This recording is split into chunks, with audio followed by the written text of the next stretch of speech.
Honourable Member Sange. Thank you very much, Honourable Chair. I move on behalf of the ANC that in its next sitting, the House debates mitigation interventions geared at resolving the effects of drought that is engulfing our provinces on food security. I so move. Thank you, Honourable Member.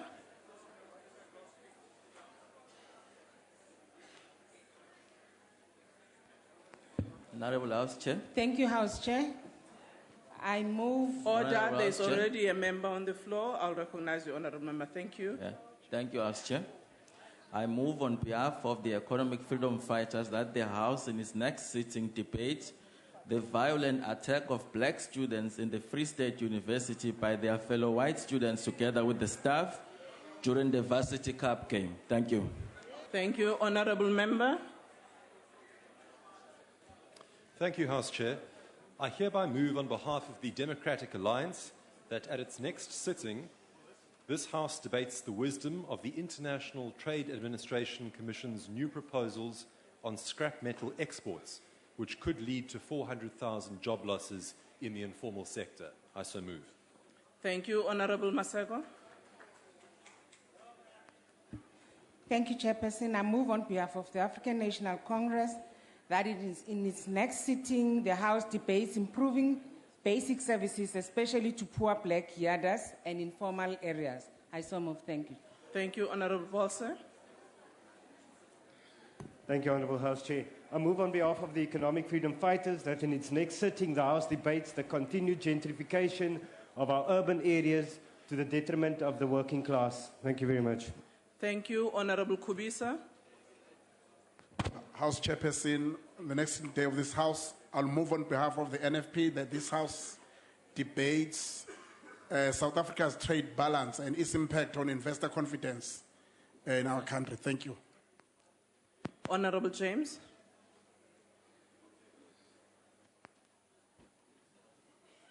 I hereby move on behalf of the Democratic Alliance that at its next sitting, this House debates why the Free State has the highest maternal mortality rate of 202 maternal deaths per 100,000 live births, and the Western Cape is the lowest at 54 maternal deaths per 100,000 live births, and solutions there too.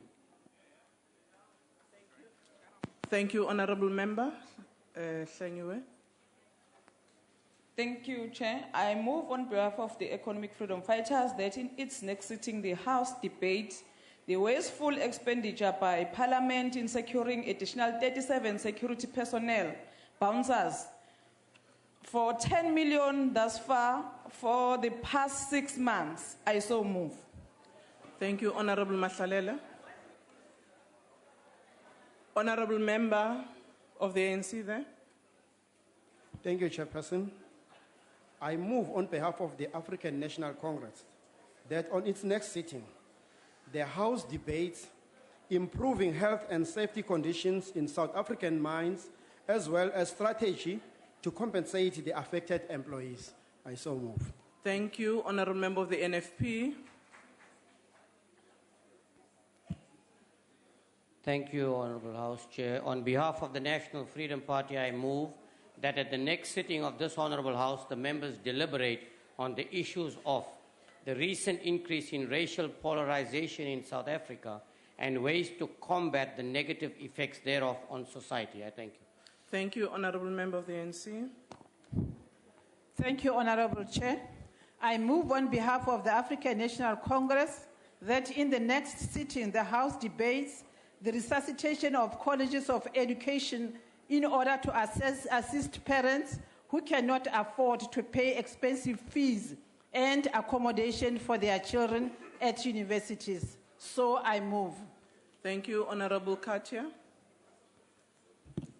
Thank you, Chairperson. I move on behalf of the Congress of the People that the House at its next sitting debates the practice of classifying short skills whilst local students cannot find jobs and opportunities such as chemical engineers. I thank you. Or I so move. Thank you, Honourable Mishra. Thank you, Chairperson. I give notice that I shall move on behalf of the African Christian Democratic Party that the House debated a survey by New World Wealth that in 2015, South Africa lost just over 950 millionaires to immigration, which they report is mainly due to poor economic conditions, and consider ways to encourage investor confidence. I so move.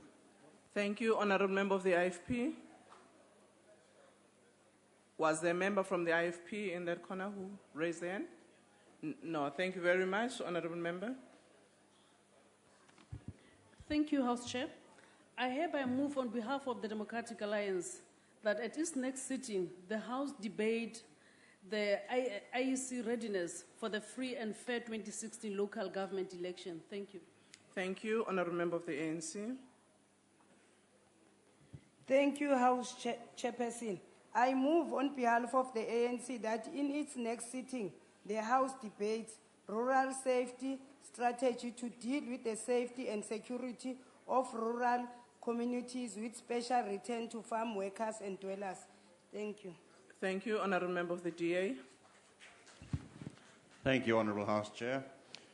I hereby move on behalf of the Democratic Alliance that at its next sitting, this House debates the implementation of more onerous penalties and sanctions for acts of corruption in all its forms. I so move. Thank you. Are there any members who wish to give notice of motion? Honourable Member of the... It does seem that we don't have anybody to give a notice of motion. Oh, Honourable Member. Honourable House Chair, I hereby move on behalf of the Democratic Alliance that at its next sitting this House debates the unacceptably high rate of school buildings being vandalised. Thank you, Honourable Member. Thank you, Chair. I hereby move on behalf of the Democratic Alliance that at its next sitting, the House debates the recent wave of violent protests on our university campuses. Thank you. Thank you. Honourable Member van der Merwe. Thank you very much, Honourable House Chairperson. I hereby give notice that I shall move on behalf of the IFP that this House at its next sitting debate the critical underfunding of the Department of Women in the Presidency and gender-based violence projects in general. I so move. Thank you. Are there any other members wishing to give a notice of motion? If none, we now move to the motions without notice. Honourable Hlengwe, Honourable Singh, followed by the NFP. Thank you, Chair. I rise on behalf of the EFF to move without notice that the House notes that the SABC effort to suppress open line programs on radio platforms in the pretense to avoid electioneering. Further notes that the SABC has sent out a memorandum that no parties or party members may be allowed to speak on radio unless approved by the editors. Acknowledge that these two moves represent a clear decision to close up spaces at the public broadcast to hold government accountable. Recognize that a key characteristic defining a good public broadcaster is its commitment to free speech and its ability to hold those in power accountable. Further recognize that open lines give a chance to ordinary voices who live in suppressed, neglected, and forgotten part of the country to air their views and influence the setting of the agenda of our body politics. Calls on the SABC to stop violating freedom of speech and not to insult the intelligence of its journalists and listeners. Further calls on ICASA to investigate this matter as it is a clear violation of freedom of speech and interference with the journalistic independence. I so move. If there are no objections, I put the motion. ANC object. Motion falls away. IFP. Thank you very much, House Chairperson. I hereby move without notice that the House notes that the 5th and 6th of March will be voter registration weekend throughout the country. Further notes that it is important that we make sure that citizens register to vote. Acknowledges that voting is not just important to democracy, but voting is in fact democracy, in that you cannot have a successfully run democratic system without the support and votes of the citizens. Finally, implores all citizens to make it a priority that they register to vote, as it is the right thing to do. We especially urge the youth to register in order to play their meaningful role in the future of our beloved country. I so move. If there are no objections, I put the motion. Motion is carried. I now recognize the NFP. Thank you, Honorable House Chair. On behalf of the National Freedom Party, I move without notice that this House notes that 84 Palestinians have been detained in the last 10 days by the Israel government under administrative detention. Also notes that those detained are detained without being charged for periods ranging from 3 to 6 months. Further notes that presently 700 Palestinians are being held without being charged as administrative detainees, and approximately 7,000 Palestinians are languishing in Israel prisons. Wherefore, we call this Honorable House to condemn the human rights abuse of Palestinians by the Israel government, to further condemn the detention without trial of the Palestinians, calls on the Israel government to either charge or release the so-called administrative detainees. Finally, calls on the international community to accelerate a peaceful solution to the plight of the Palestinian people. I so move. If there are no objections, The I put the ACDP motion. objects. Motion falls away. The ANC. Condolence motion on passing of Simon Ndaba. The African National Congress moves without notice that the House notes with sadness the passing on of the struggle stalwart and military veteran of Luthuli detachment of Umkhonto weSizwe, Simon Ndaba. Remembers that Comrade Ndaba left the country to join MK in 1963. Further remembers that he did his military training in China as well as in the then Soviet Union. Recalls that he later returned to Tanzania to join other Luthuli detachment members such as the late Chris Hani, Hermanus Luotz, and General Albert Muloi. Further recalls that in the late 1990s, he became the head of the transport of the ANC in Zambia, where he coordinated transportation of various leaders and cadres of the ANC and MK to various missions that were to be carried out at home and abroad.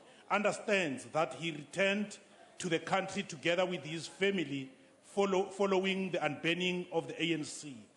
Believes that he served the struggle for liberation with distinction and contributed a lot in the realization of a democratic, non-racial, non-sexist, and prosperous South Africa. Conveys condolence to his family, friends, and to the ANC. I so move. If there are no objections, I put the motion. There are no objections, the motion is carried. Honorable Shandu.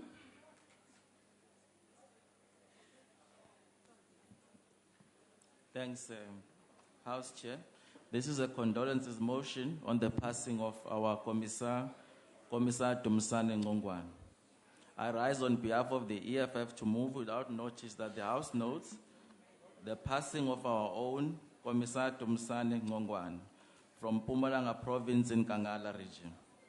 Further notes that Commissar Tumsane Ngongwane was working as an administrator in the Mpumalanga Provincial Legislature from 2014 until his passing.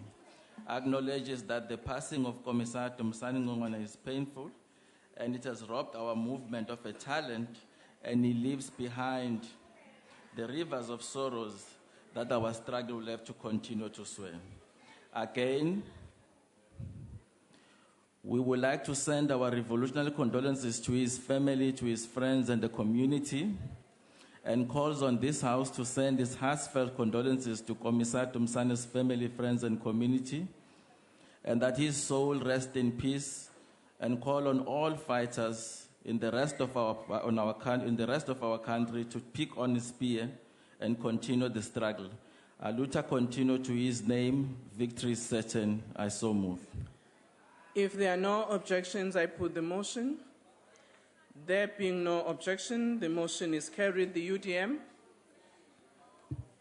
Thank you, Honorable Chair. I move without notice on behalf of the United Democratic Movement that the House notes that the Mercury had reported the planned cruise trip to Portuguese island, Mozambique, by about 40 eThekwini councillors on luxurious MSc Sinfonia over the weekend. Further notes that the amount to be spent on the cruise is 160,000 over 3 days, and this is despite other possible costs that might occur during the trip. Recognizes that the cruise conference trip is said to discuss the future of maritime industry in Durban, on how jobs can be created and make the place a tourist destination. Further recognizes that the President on his State of the Nation address and the Minister of Finance have introduced austerity measures, calls on the relevant government stakeholders, in particular Treasury, to look into the relevance of the conference and what value will it add. I so move. Thank you. Honourable Member of the DA. ANC object. Thank you. Honourable Member. Thank you, House Chair. I hereby move on behalf of the Democratic Alliance that this House, 1, notes the Government Performance Index Survey, an independent research study conducted by Good Governance Africa, was released on 29 February 2016. 2, further notes that this survey ranks all district and local municipalities in South Africa based on 15 criteria in 3 spheres of performance, namely administration, economic development, and service delivery. 3, acknowledges that the survey was based on data collected from Statistics South Africa, the Auditor General's reports, National Treasury, the Local Government Yearbook, and the Expanded Public Works Programme. 4, congratulates the DA-run municipality of Swellendam for being the top performer among all municipalities. 5, notes that 9 of the top 10 municipalities are under DA governance, and that 15 of the top 20 are in the DA-run Western Cape. And 6, further notes that all 10 of the worst-performing municipalities in South Africa are run by the ANC. I so move. ANC objects. Motion falls away. Order. Honourable Member of the EFF. Honourable House Chair, I rise on behalf of the Economic Freedom Fighters to move without notice that the House note the continuous failure of Rustenburg local municipality to provide clean water to the residents of Rustenburg, with devastating health impacts for this community. Further notes that the communities of Rustenburg are saying enough is enough to the ANC-led council for failing to provide basic services to the residents of Rustenburg. Further acknowledges that water is not the only problem in Rustenburg. Schooling is also a problem as well. The Partekral Primary School in Rustenburg, Bojanala West District, is overcrowded, making it difficult for learners and teachers alike to focus. Further acknowledge that the school has 34 classrooms and enrolls 1,986 pupils with 53 teachers, and 16 toilets, 8 for the boys and 8 for the girls. This is a health hazard, and a speedy resolution is needed to remedy the situation and uphold the dignity of both parents, teachers, and pupils. Further notes that the Minister of Basic Education and the MEC for Education in Northwest are fully aware of the situation, but nothing has been done about this. Calls upon the Quickie Minister, Deswan Roy, to rein in the cronies of Supra Mahumapelo, who are killing our municipalities, and rescue the Rustenburg people from the ANC incompetence. Further calls on Minister Motshekga to sort out the problem of overcrowding in black schools. I so move. ANC if there are no objections, motions falls away. Honourable Tabashe. Honourable Tabashe. Thank you, Honourable Speaker and Chair. The African National Congress moves without notice that the House notes that a Mitchell's Plain teacher, Kafiza Ismail, has been lauded as a pioneer of a digital classroom after she won an Excellence in Technology Award at the National Teaching Award in the Gauteng on Saturday, 27 February 2016. Further notes that the awards were organized by the Department of Basic Education to acknowledge and encourage dedicated and caring teachers in their efforts to develop each learner into South African leaders of the future. Recalls that Ismail Lechat, who started an educational blog to make learning material readily available for pupils, was praised as an outstanding example of a teacher who was dedicated in ensuring that the pupils realize their potential. Believes that she has demonstrated the important role that teachers have to play in the lives of the young people and the role that technology can play in supporting education, and congratulate Ismail Lechat on her achievement and appreciates her commitment in nurturing and developing these precious young people. I so move. If there are no objections, I put the motion. Motion is carried. The NFP followed by the EFF member next to Honorable Mishra. Thank you, Honorable Chair. I move on behalf of the NFP that this House notes that 3 people died after they were struck by a lightning in Guamashu and Cato Crest, and 2 others died in storm-related incident in Brea West when a heavy storm with high winds hit Durban late in the afternoon on Friday, the 26th February. Also note that more than 150 people have been left without shelter when their homes were destroyed in Mayville as a result of the storm.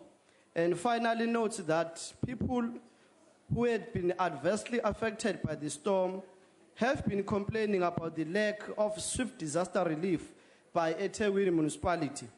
Wherefore, we call upon this House to express its concern as at the slow pace of disaster relief experienced by the people of eThekwini, and call upon the eThekwini municipality to make every effort possible to speedily assist those who have been adversely affected by the violent storm last Friday. I so move. If there are no objections, I put the motion. Motion is carried. Ngitawucela lilunga lehloniphekile le-EFF. Cha, usemva kwakho baba. I rise on behalf of the economic freedom fighters to move without notice that the House notes that in Nelson Mandela Metro, the Ward Councillor of Ward 58, Councillor Friedrich France, convened a community public meeting under the false pretense of job creation. Further notes that the attendance register was later used to force the attendees of the meeting to be the ANC volunteers as a precondition to receive a food parcel. Acknowledges that this is an abuse of power and violation and violation of people's rights to freedom of association. All people have a right to join political party, and their choice must never be used to cast judgment. The ANC must stop blackmailing people with food parcels that are bought by taxpayers' money. Order, honorable members. We are calling upon all South Africans who are deserving to get food parcels to demand fair distribution of food parcels, irrespective of their political membership or affiliation. And we are calling upon the Ministry of Social Development to provide leadership and defend the integrity of the department and ensure that food parcel redistribution is redistributed fair and equitably. I so move. If there are no objections, I put the motion. ANC objects. Motions falls away. ANC.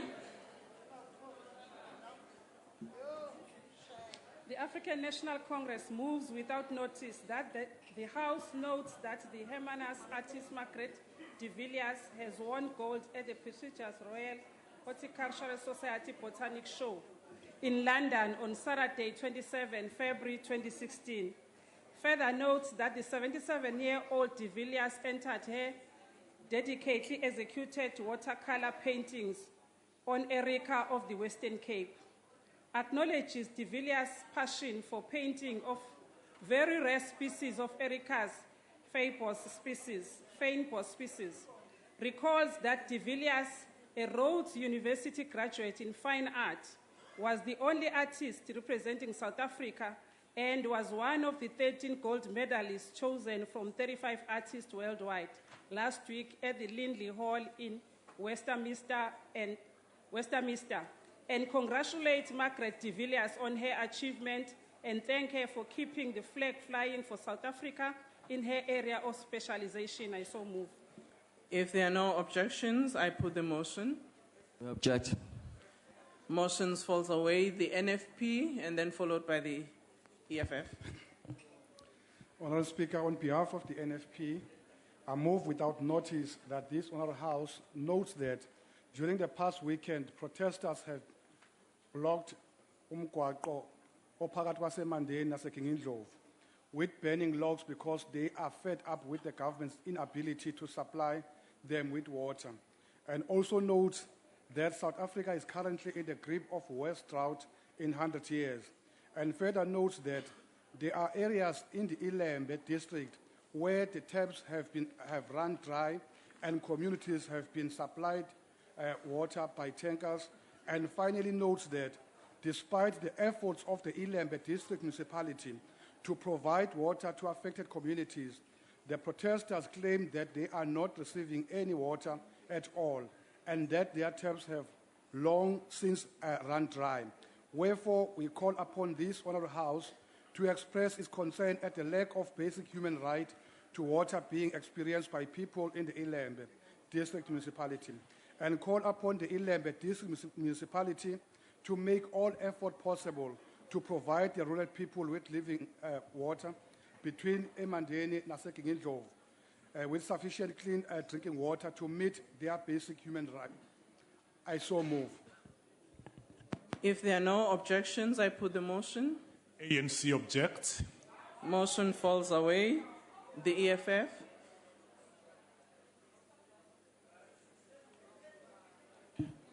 Honorable House Chair, I rise on behalf of the Economic Freedom Fighters to move without notice that the House know the brutal killing of Given Bogatsu, a student at Rawani Sepeng High School in the Northwest Rustenburg.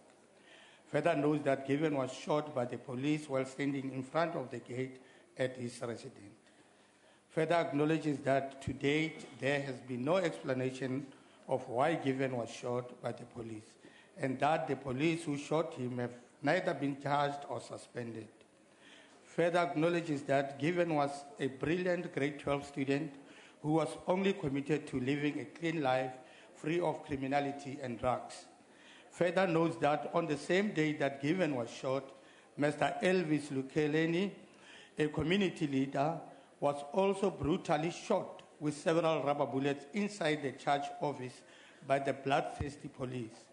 He was hospitalized for the injuries and was later detained for 2 days with police disregarding his injuries. We condemn the brutality of the police who have developed a tendency of shooting at civilians without warning. This is not good for the kind of relationship police should be developing with citizens. We send our condolences to the Bogatsu family and wish Mr. Lukeleni a speedy recovery. I so move. If there are no objections, I put the motion. ANC objects. Motion falls away. The IFP. Order. Honourable member of the IFP. Thank you very much. On behalf of the IFP, I hereby move without notice that the House recognizes the Zero Discrimination Day marked on March the 1st of this year, which promotes diversity and recognizes that everyone counts. And the day is a UN AIDS initiative aimed at eradicating the deeply rooted stigma and discrimination against HIV-infected groups and the issues they face every day and which touch the discriminations in general. It further acknowledges organizations like the United Nations that actively promote the day with various activities to celebrate everyone's right to live a full life with dignity, regardless of age, gender, sexuality, and nationality, ethnicity, skin color, height, weight, profession, education, and beliefs. Further acknowledges that many countries have laws against discrimination, but it's still a problem in all layers of society and every country in the world, and that many countries have and still use discrimination as a way of governing. We call upon the government to do everything within its power to eradicate all forms of racism in South Africa and develop greater social cohesion. I thank you. If there are no objections, I put the motion. There being no objections, motion is carried. Honorable Olomisa, UDM, did you want to speak? Thank you very much. Honorable Member of the EFF. Thank you, Honorable Chair. I rise on behalf of the EFF to move, without notice, that the House notes that more than 2,000 learners of Ikaya, Benny Groenewald, and Richmond high schools in the Northern Cape are forced to stay at home, as the disgruntled parents demands the Department of Education to appoint teachers. Further notes that learners have been forced to stay at home since Tuesday, the 23rd of February, as parents have given the department an ultimatum: appoint teachers or no school. Acknowledges that parents are tired of sending their kids to schools for the same attendance registers and the department's meaningless score report, while the quality of education remains poor. Further acknowledge that thousands of teachers in many other schools across the country are forced to teach too many subjects at the same time, while in which they are neither trained nor qualified to teach. Calls for the immediate reopening of teachers' training colleges coupled with progressive civic education. Further calls for the immediate appointment of qualified teachers in all schools that have teacher shortages. Further calls for decent salaries for teachers and improved working conditions, in particular drastic decrease of teacher-learner ratio, especially in Black Township areas. I thank you. If there are no objections, I put the motion. ANC objects. The ANC. The African National Congress moves without notice that the House notes that on Thursday, the 25th February 2016, Order. The Springbok rugby player, Luod Dijager. Order, honorable members. Luod Dijager was named the South African Rugby Player of the Year for last season, acknowledging his stellar performances in the green and gold during a tough international season. Further notes that the 23-year-old Dijager is the youngest winner of the most prestigious award in South African rugby since Brian Habana walked away with the spoils in 2005, aged 22. Recalls that the Toyota Cheetah lock-edged out fellow nominees for the top award: Damian De Allende, Eben Etzebeth, Skalk Berger, and Jaco Kriel, and congratulate Luod and all other award winners on the night for their sterling performance in 2015. I so move. If there are no objections, I put the motion. EFF objects. Motion falls away. Honorable James. House Chair, I hereby move on behalf of the Democratic Alliance that this House notes that tuberculosis is the leading cause of death in South Africa since 1997, with 37,878 deaths recorded in 2014. Also notes that only 1 in 5 individuals are diagnosed with drug-resistant TB, and treatment is for 2 years using highly toxic drugs. Acknowledges that treating drug-resistant TB costs South Africa a third of its national TB budget. Recognizes that the national government is allocating an additional 740 million for early TB detection. Further recognizes that a number of promising TB vaccines are at various stages of clinical trial testing, but there is a 21 billion rand shortfall for research and development globally. Press this government to do much more to strengthen a heightened global resolve to crack the scientific problems of finding an effective TB vaccine. I thank you. If there are no objections, I put the motion. Motion is carried. Honourable Member of the EFF. Thank you, House Chair. I rise on behalf of the economic freedom fighters to move without notice that the House notes the brutal killings our communities are witnessing under the watch of the ANC government. And this can be linked directly to unemployment, which has led to crime statistics going up in our province, the Northern Cape. Further note that the communities of Kgantatelang and Mahojaneng in Kuruman have recently witnessed brutal killings on the route linking the two villages. Acknowledges that due to lack of electricity in some parts of the two villages, crime has gone up. Further acknowledges that last week, the Minister of Police, Natin Tlheko, wasted yet another huge amount of money during an imbizo at Batlaro Stadium in Kuruman.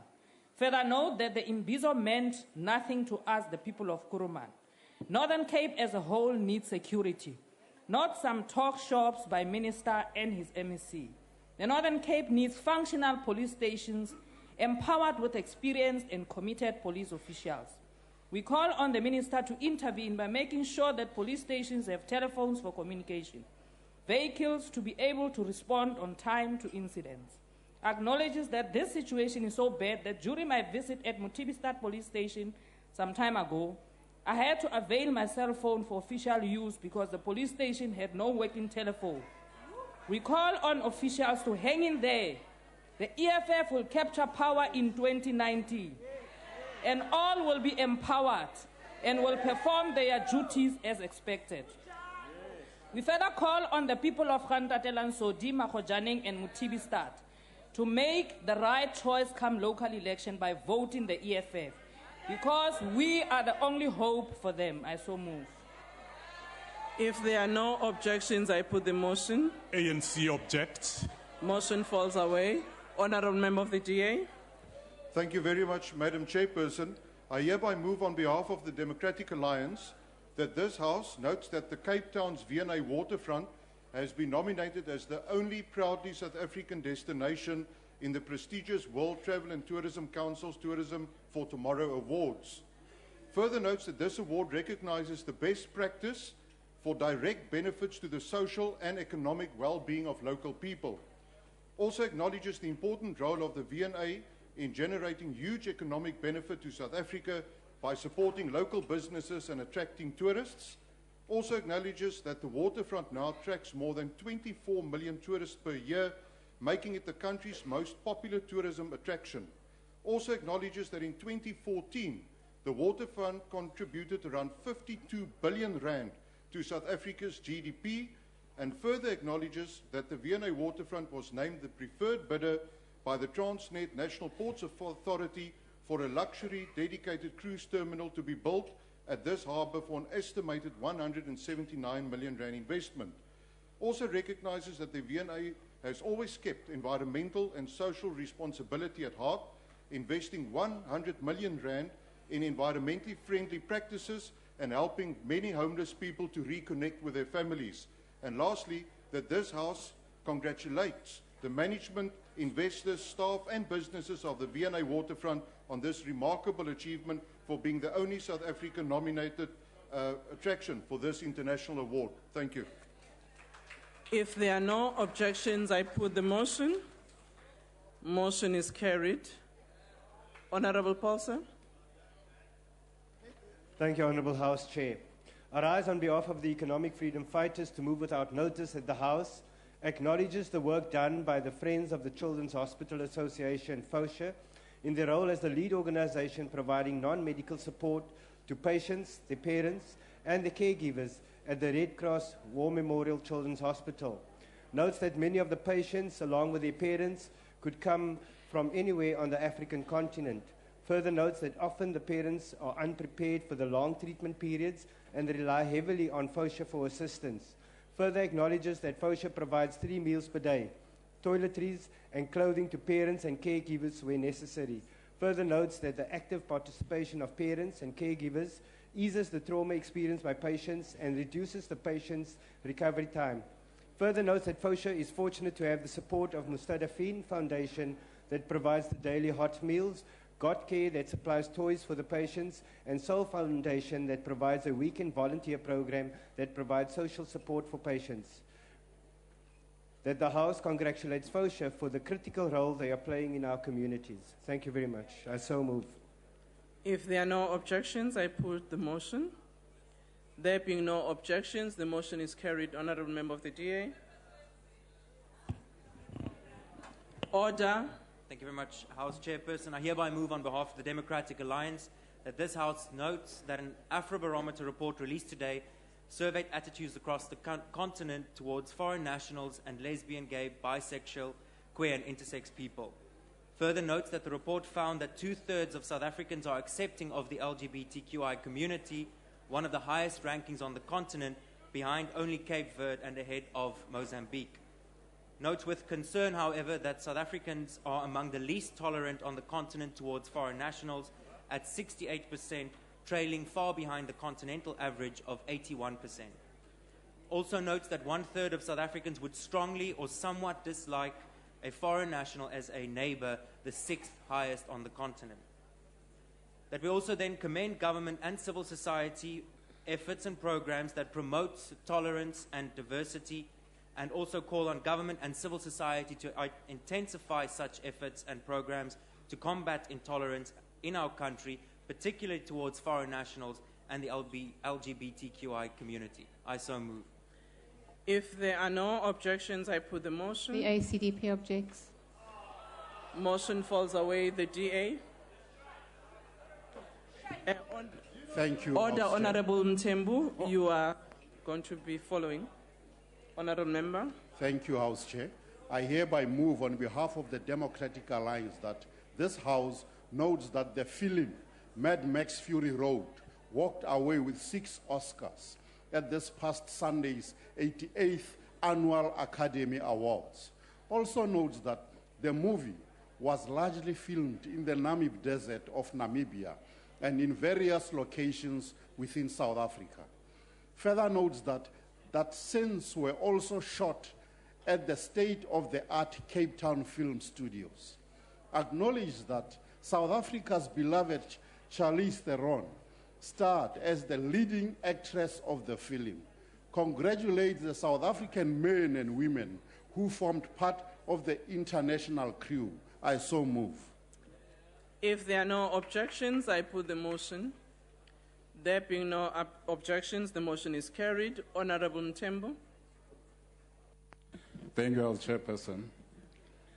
I move without notice that the House notes that all eligible citizens in the Republic of South Africa, abroad and even in prisons, have a right to vote in any election or motion before the House, Council, or any gathering legitimately recognized by our democratic constitution.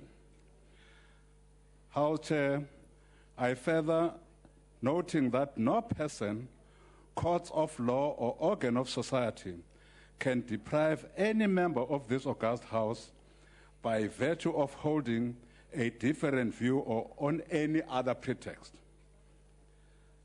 House Chair, we further move and acknowledge that the cabinet members are full members of this august House, the Parliament of the Republic of South Africa. And we further note that all members of this Parliament enjoy the constitutional right to vote and debate on any matter before this House. We therefore urge the pretenders of democracy to learn that competition of ideas of diverse individuals, groups, parties, etc., thrive in our country and win superiority on their strength of argument rather than intolerance.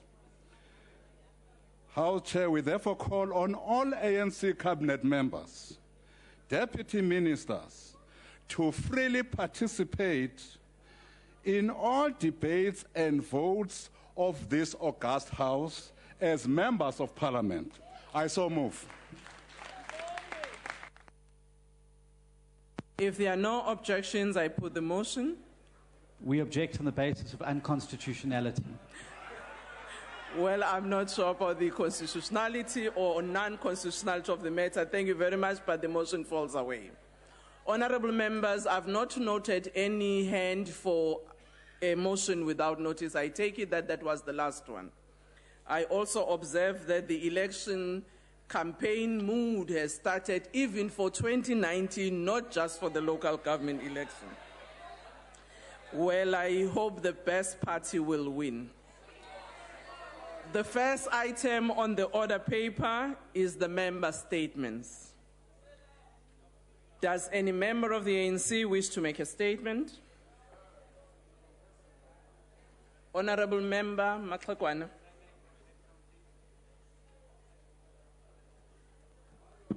Thank you, House Chair. The ANC would like to congratulate the Department of Agriculture, Forest and Fisheries, in collaboration with the Department of Transport, for their sterling work of getting the fisheries protection and research vessels operational to fulfill the mandate set out in the Marine Living Resources Act of 1998.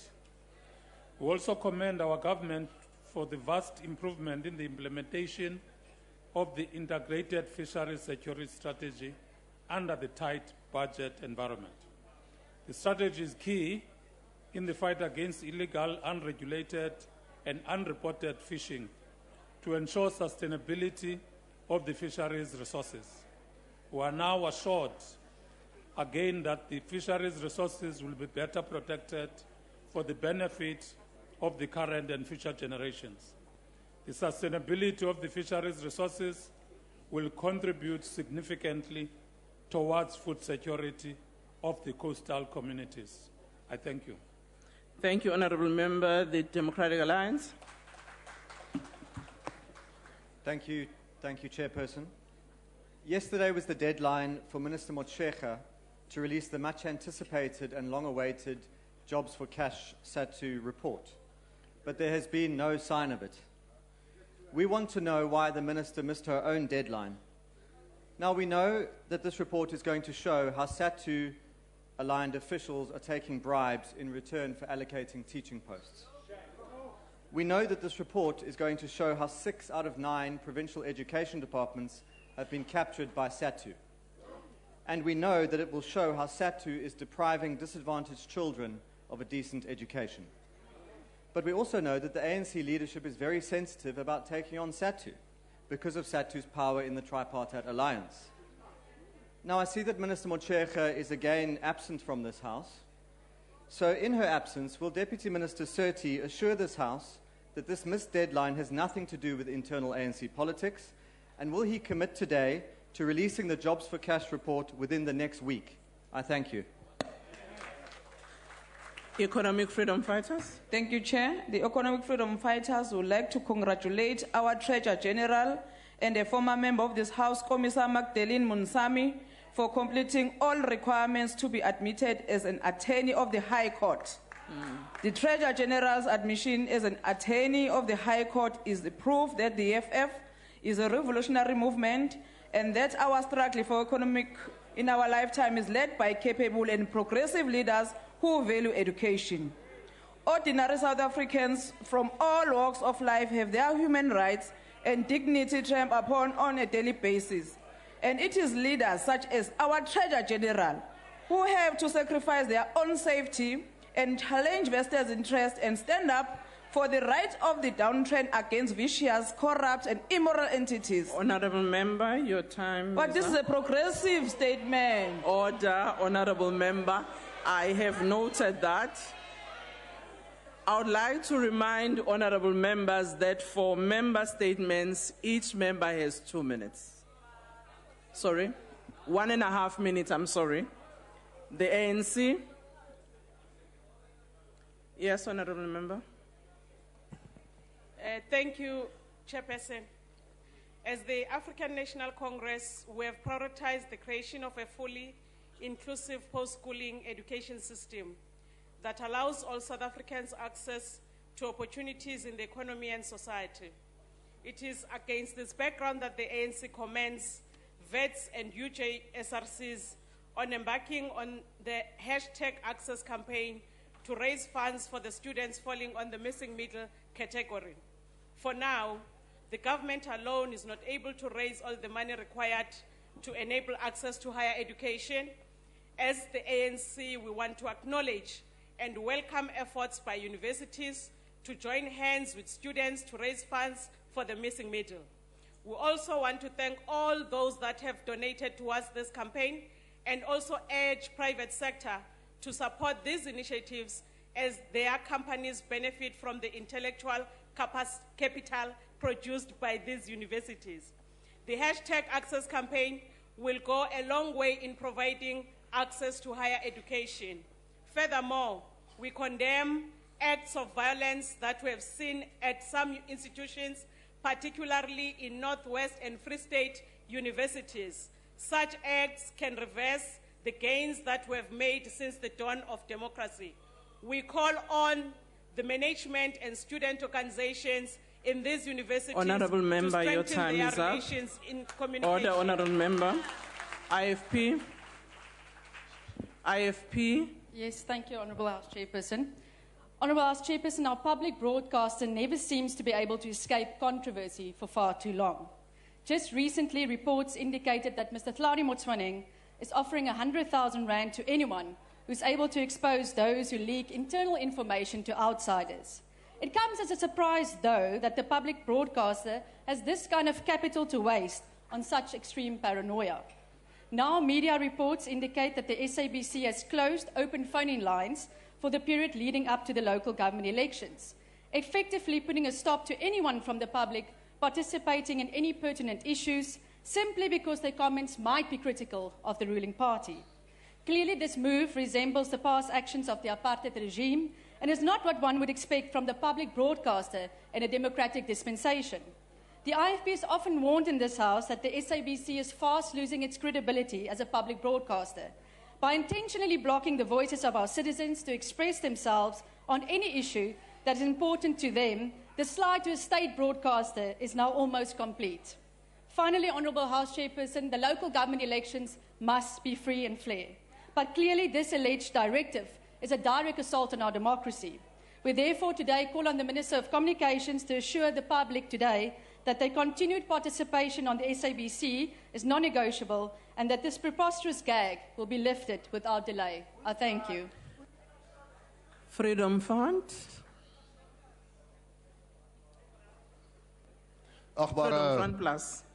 Agbare voorsitter, die grondwet van die Republiek van Suid-Afrika bepaal dat plaaslike regeringsverkiesings moet plaasvind binne 90 dae vanaf die datum van die vorige verkiesing. Dit beteken dat plaaslike regeringsverkiesings moet plaasvind tussen 18 Mei en 17 Augustus vanjaar. Indien dit nie kan plaasvind nie, beteken dit dat die grondwet gewysig sal moet word. Die Vryheidsfront Plus doen daarom 'n beroep op die minister van Samewerkende Regering, want die datum moet in oorleg met hom en die verkiesingskommissie bepaal word, om dringend aandag te gee aan die probleme van kieserslyste, dat daar duidelikheid kom dat die demokrasie in Suid-Afrika bevorder kan word, want as ons die grondwet sal moet wysig, kan dit die indruk wek dat ons nie die demokrasie vooropstel nie en laat ons rondploeter. Daarom doen ons 'n beroep dat die minister dan moet ingryp en dat die datum vir die verkiesing so gou as moontlik bekend gemaak word. Ek dank u.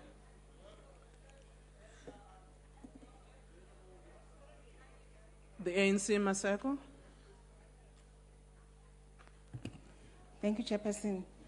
The ANC congratulates the Minister of Science and Technology, Honorable Naledi Pandor, and the Department of Science and Technology for donating equipment to the value of R1 million to the Ihanyile Essential Oils and Medicinal Plant Project in Giyani, Limpopo. This equipment will help the project to create more jobs as promised in the ANC manifesto. The Ihanyile Essential Oils Project is funded by the department. Through this project, scientists and traditional healers are collaborating in studies on indigenous plants, which have led to the development of mosquito repellent candles. The candles are much more effective than similar commercial products on the market. The project was initially established as a rose geranium in essential oil project in 2000, and in 2004, another crop, Lipa javanica, was introduced. Lipa javanica is traditionally used to repel mosquitoes. Collaborative research between CSIR and traditional healers led to the extraction of the active chemical component of the plant. This project is one of the department's interventions that could contribute to decent employment and help create vibrant rural communities as part of the ANC's government's effort to address unemployment, inequality, and poverty, especially in rural areas. The committee visited the project in January 2016, and it was impressed on the development and wished that other relevant departments like Agriculture and Trade and Industry should collaborate with the Department of Science and Technology. Thank you, Honorable to have Member. more. Your time is up. Siyakhulu. APC. There's a point of order. If you can take your seat, Honorable Member of the APC. Honorable Paulse. Honorable House Chair, when the Department of Science and Technology congratulates itself for doing the work that they're supposed to be doing, it's like praising a fish for swimming. That is what they're supposed to do. They shouldn't congratulate themselves when they do it. Thank you, Honorable Member Paulse. Unfortunately, that's not a point of order, but also it is the Member of Parliament who's in her own right making a statement to congratulate the work of the department. So it is perfectly in order. Honorable Godi. I would like, thank you, House Chair. I would like to thank our cadres and members for making this year's month-long celebration of the life, ideas, and legacy of Robert Sobukwe the brilliant successes that they were. We have demonstrated the ever-growing capacity and cadreship base of the APC, thus enabling it to accomplish its set tasks. We have brilliantly honored the revolutionary memory of Sobukwe, and thus through him the memory of all heroes and heroines of the Africanist cause, those who served, suffered, and sacrificed for the freedom we have today. The APC, as a party of revolution, is on time for its appointment with history, and will not shirk our historic responsibility to continuously raise higher the Africanist flag. Sons and daughters of the soil, we must never equivocate or shirk our responsibility. We must go on and on until the ideas of Africa for the Africans, Africans for humanity, and humanity for God become common cause amongst our people. The cause of Africa must triumph. Thank you. Thank you. The ANC. Thank you, Chairperson. The ANC congratulates the Mpumalanga provincial government under the leadership of Premier D.D. Mabuza for setting up a commission to probe socio-economic conditions of farm dwellers in Mpumalanga. The commission is doing very well. It is receiving support not only from the farm dwellers, but also from the farm owners who are coming in numbers to make their presentation on the living conditions they experience on a daily basis. This commission, which started its work in August last year, is expected to conclude its business in May 2016. We are looking forward to its recommendation in relation to the interventions that the government can make to improve the living conditions as well as the relationship between the farm dwellers and the farm owners. We commend Premier David Mabuza for his leadership in reaching out to the farm dwellers in the province, in understanding their anxieties, in an effort to ensure that government intervenes accordingly. Chairperson, the commitment by the ANC will result in a better life for all, especially to the farm dwellers who have been oppressed and abused emotionally and physically, which some of them at times been denied an opportunity to bury their loved ones in the farms. I take this as a right step to the right direction. Thank you, Member. The DA. Thank you, Honourable Chairperson. A communications PC meeting that was scheduled to take place today to interview candidates to fill vacancies at the SABC board was postponed again. At least a dozen meetings related to the filling of board vacancies have been postponed or cancelled over the last year. It is clear that the ANC has no desire to fill these vacancies and is using every trick in the book to delay the process. It is of utmost importance and urgency, Honourable Chairperson, that these vacancies are filled, given that the SABC board is currently not quorate and its decisions therefore not legally binding. As it stands, the SABC is in effect functioning without a board to conduct oversight and be a counterbalance to Minister Faith Mutambi and Hlaudi Motsoneng, who now have free rein to do as they please at the SABC. That is why an undemocratic and fascist decision to ban call-ins to protect the ANC has been made. The DA will not rest until this ban is lifted, rest assured, Minister Mutambi. We call on the Honourable Chairperson of Committee, Cedric Frolick, to urgently intervene and make sure that the extra meetings are scheduled to fill these vacancies. Any further delays would mean that the committee and Parliament is in serious dereliction of its constitutional duties. I thank you. The ANC.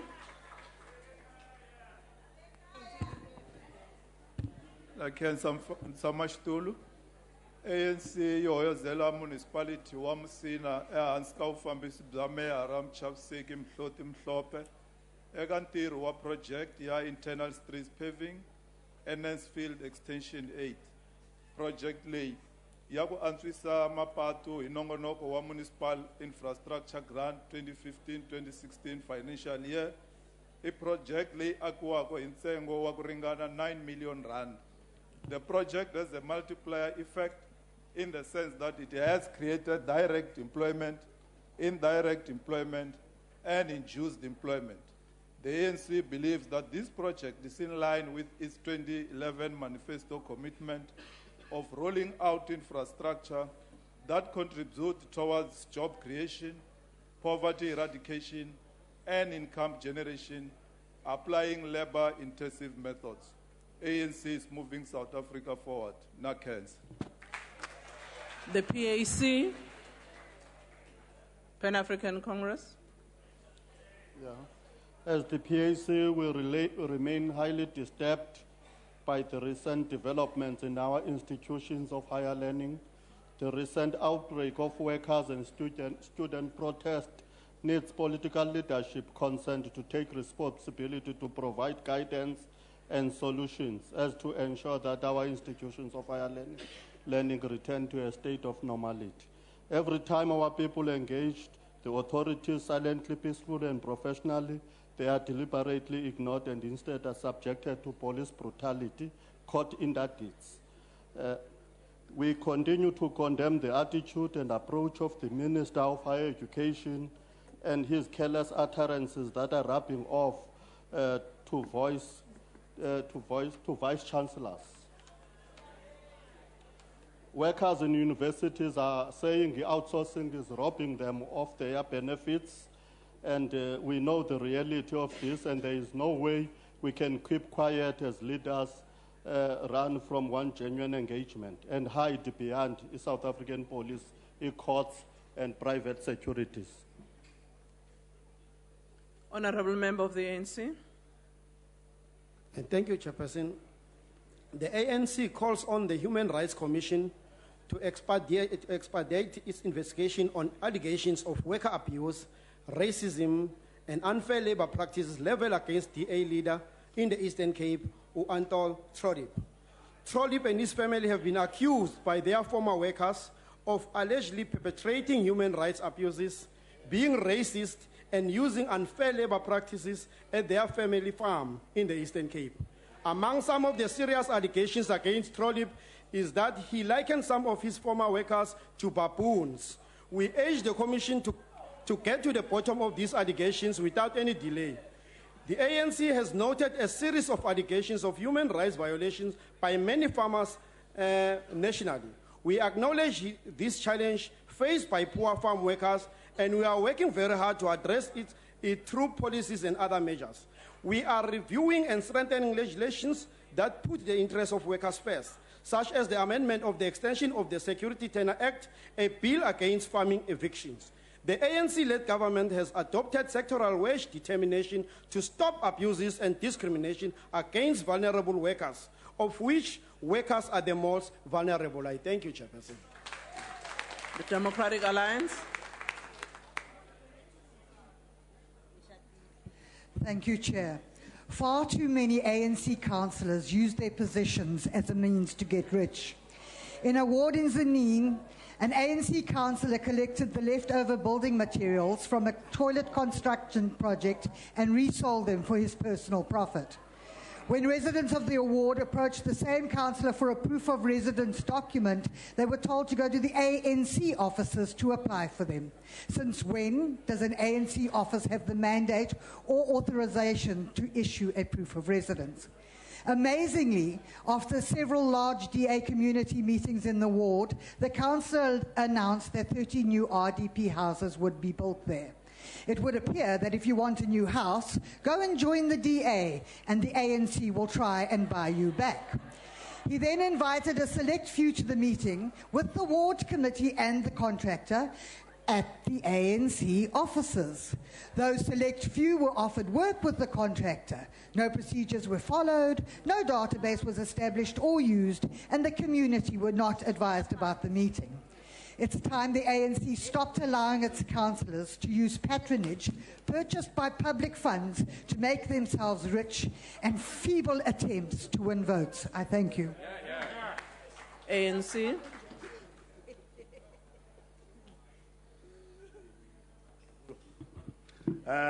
Thank you, Honorable Chairperson. The African National Congress welcomes back its member in KwaNgamala, Standiwe Hlongwane, who has returned to our fold after joining the EFF. We have enticed by her building. Order. Can we allow the member to be heard? Comrade Hlongwane was welcomed by the ANC Youth League President, Comrade Colin Maine, and other Youth League members during a media briefing in KwaNgamalala village on the 11th of February 2016. Hlongwane said she had ditched the EFF because her house was about to collapse because of structural problems. We have always warned honorable members. The EFF. We have always warned our people because of the EFF political grandstanding, such as building the house for Hlongwane and other people.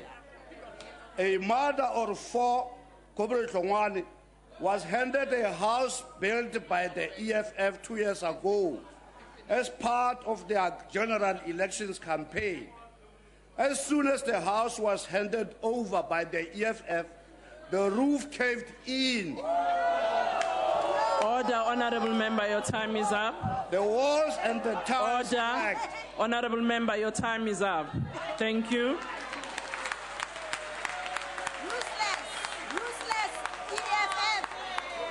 Honorable members, order, honorable member, what's the point of order? The point of order is that that member is very disparate. He does not know even that lady. She was not even a member of ANC. She didn't join even AFF. It's very opportunistic. Thank you, honorable member. That was not a point of order. It was a point of clarity, I guess, on your part. We now come to ministerial statement. We'll take 6 ministerial statements. Minister of Education, Minister of Transport, Minister of Housing, Minister of Agriculture, Deputy Minister of Education, and Minister of Local Government, and Minister of Communications. I would like to remind ministers that they've got 2 minutes to which they must respond to their statements. Honorable Nzemande.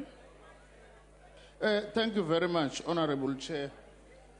I'm responding to 2 members. I hope you will take that into account. Unfortunately, your 2 minutes is going already. Firstly, I want to welcome the statement from Honorable Member Mchunu about the effort of the University of Johannesburg and other institutions to raise money to cater for students who come from families who cannot afford but who do not qualify for NSFAS. This indeed underlines the ANC's assertion that education must be a societal effort, not left to government alone. We also agree with the member in condemning violence on our campuses. Yesterday, we met with the Minister of Police at Wits University, and we agreed that both of us do not like to see the police in our campuses. But if there are vandals who are destroying property, threatening life and limb, the police have a duty and responsibility to act. At the moment, we are sitting with Mahikeng campus, whose science building and administration block has been burnt down, jeopardizing educational opportunities for 10,000 students who come mainly from rural areas. Our universities are not the enemies of the people, they are our institutions. Yesterday, we saw the original record of the Rivonia trial housed at one of the libraries at Wits University, showing that if we ban these institutions, we run the risk of banning our own history. To the PAC, Honorable Chair, we have responded to the students' demands in a big way in terms of expansion of NSFAS and all that, because that is our policy in any case as the ANC government for free higher education for the poor. Thank you, Honorable very much. Minister. Honorable Peters. Order, honorable members. Honorable members. Honorable Shandu and Honorable Nzimande. Thank you. Ke a leboga Musa Khotla. Ke lebogela tshwaelo ya motlotlegi Re Mashwangani ka gore tlhagisetsa ntlha ya tiro e ntle e dirilweng ke motsesetoropo wa Musina go dirisa madi a lekana le 9 million go baakanya mebila kapa tsona ditsela tsa ka mogare ga mo motseng gore batho ba kgone go fitlhelela ditirelo tsa puso le ditirelo tse dintsi tse ba di tlhokang. Gape ba dirisa mokgwa o leng gore o tlhama ditiro o fokotsa lehuma gape o tsweledisa pele motsesetoropo. Ke batla gore bo masepala ba bangwe le bone ba ka bona ntlha e ya go ka baakanya ditsela gore lefapha le le tshwanang le di province kapa le mokgatlho wa puso o bitswang Sanral o kgone go shebella ditsela tse di kgolo le gore re tle re kgone go ka fedisa dilo di tshwana le tsone di pothole tse leng gore di re bakela dikotsi mo metseng ya rona. Re le puso ya African National Congress re mo tseleng go ka kgona go na re ntse re tswelela pele re dirisa mokgwa o wa go tlhama ditiro go ka fokotsa lehuma le go tsweletsisa pele ditirelo mo metseng wa rona gore batho ba tle ba kgone go bona bokamoso bo bo botoka. Ke a leboga. Re a leboga mme. Honorable Sisulu.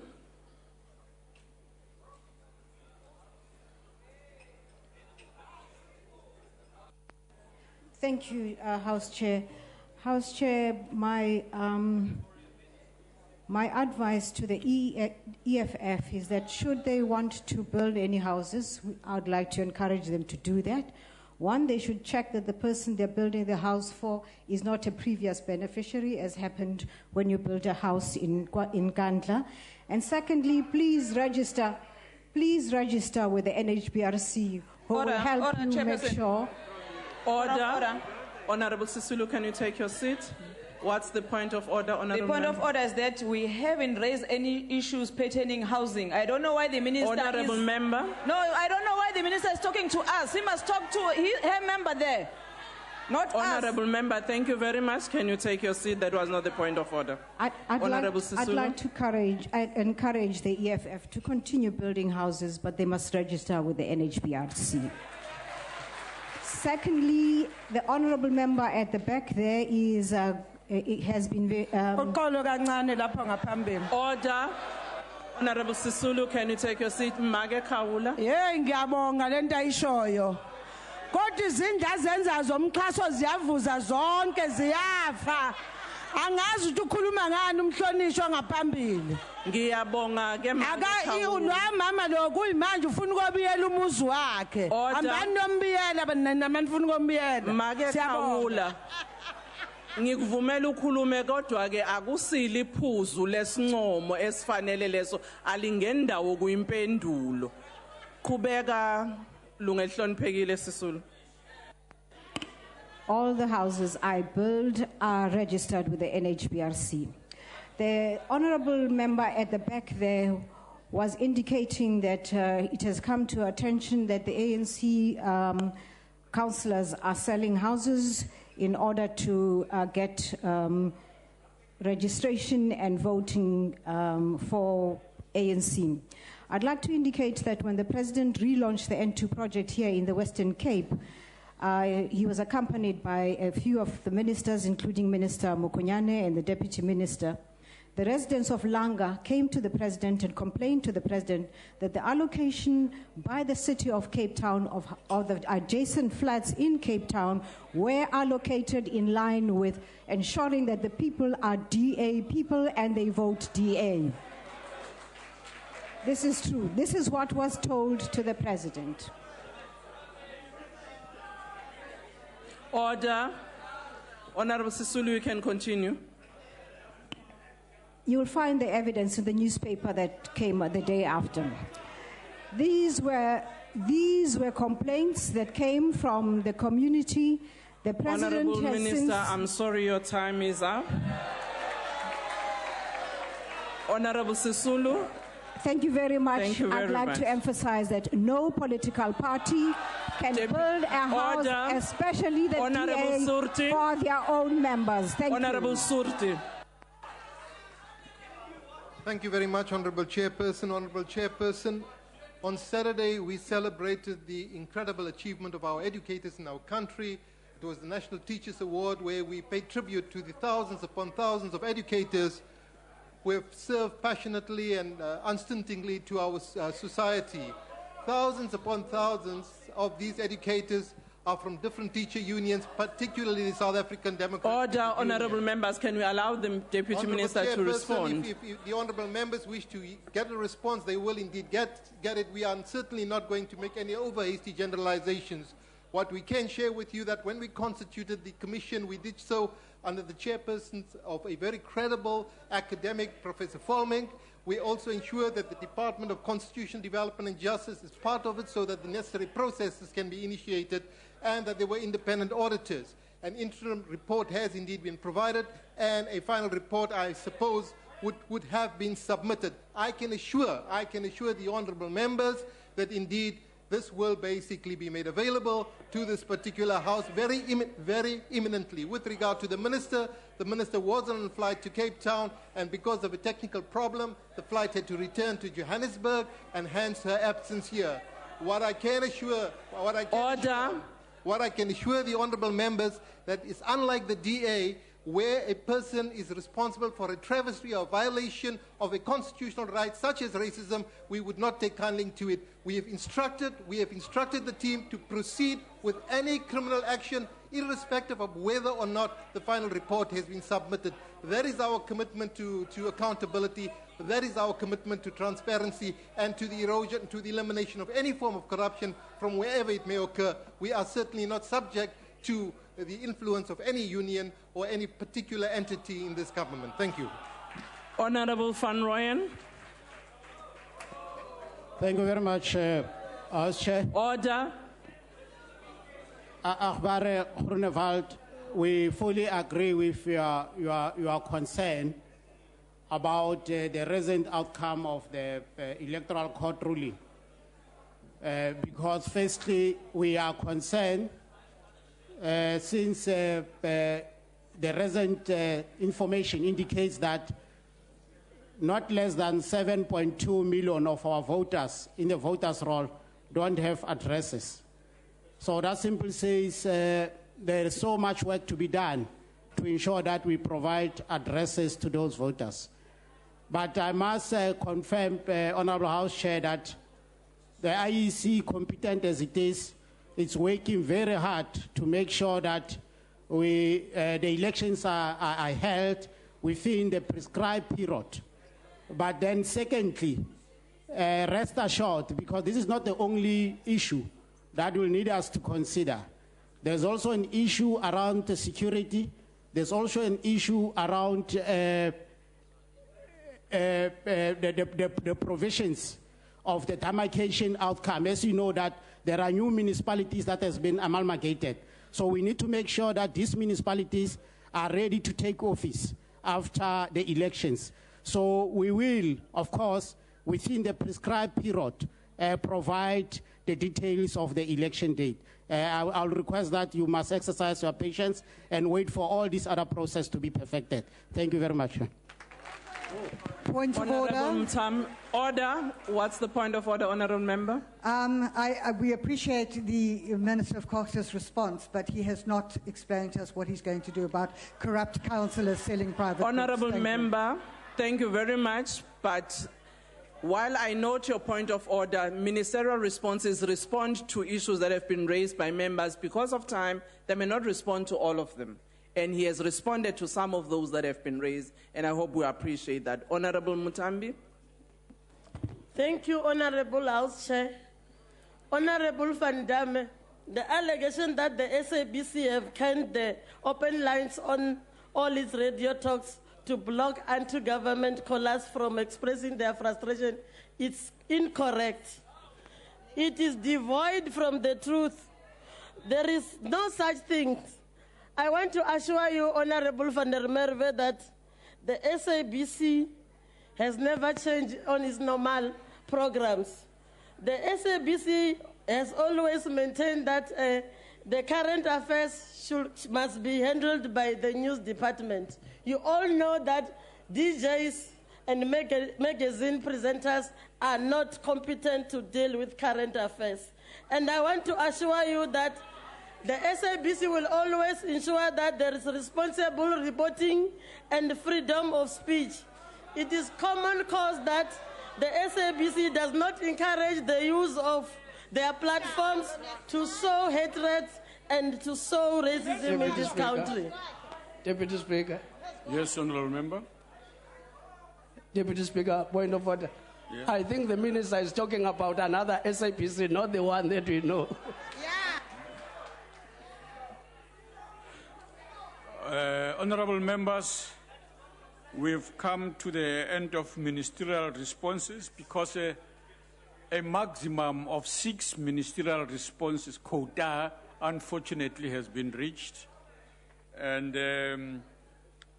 that's why we are unable to take any further ministerial responses. That concludes ministerial responses. The last item on the order paper is a motion in the name of the Honourable Leader of the Opposition. Honourable Maimane. Deputy Speaker. Yes, Honourable Member. Deputy Speaker, I'd like to address you on a point of privilege, if I may, and it relates to Section 96 2B of the Constitution.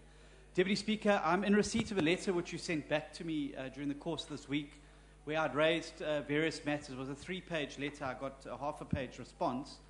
But I would like a ruling from you, Deputy Speaker, on the point that I made in that letter, was that in terms of the Constitution and 96 2B, that members of the Cabinet may not act in any way that is inconsistent with their office or expose themselves to any situation involving the risk of a conflict between their official responsibilities and private interests. As you know, if this motion succeeds today, ministers would have to resign along with the President, and that would form a substantial private interest. And I would ask you to provide a ruling now in the House whether in fact you regard ministers' participation in this debate as being consistent with the provision in the Constitution. Thank you.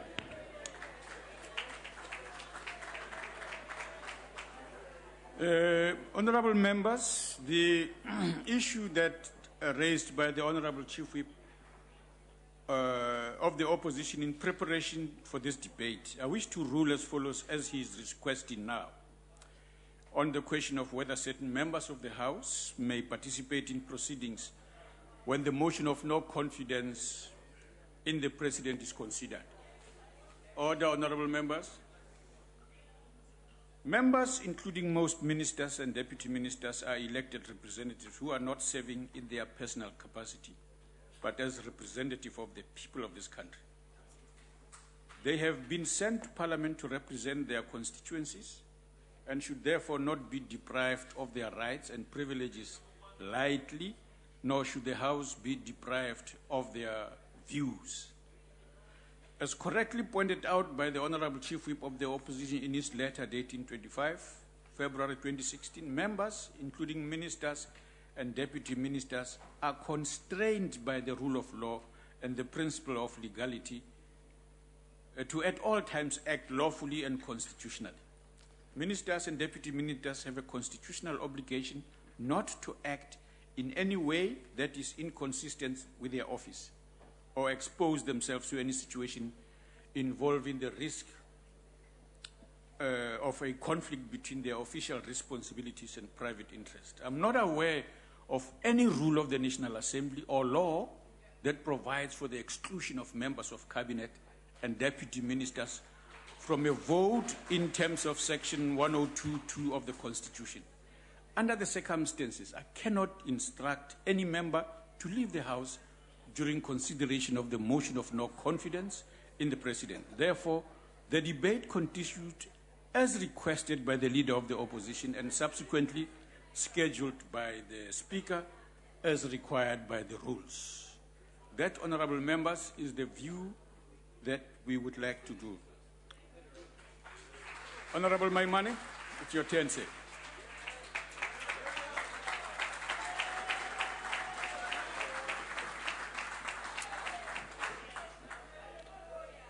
Deputy Speaker, honourable members, fellow South Africans, Bagaetsu, Dumelang.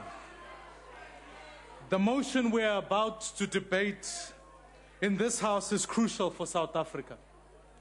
History will record the outcome, and all of us will be judged on how we vote.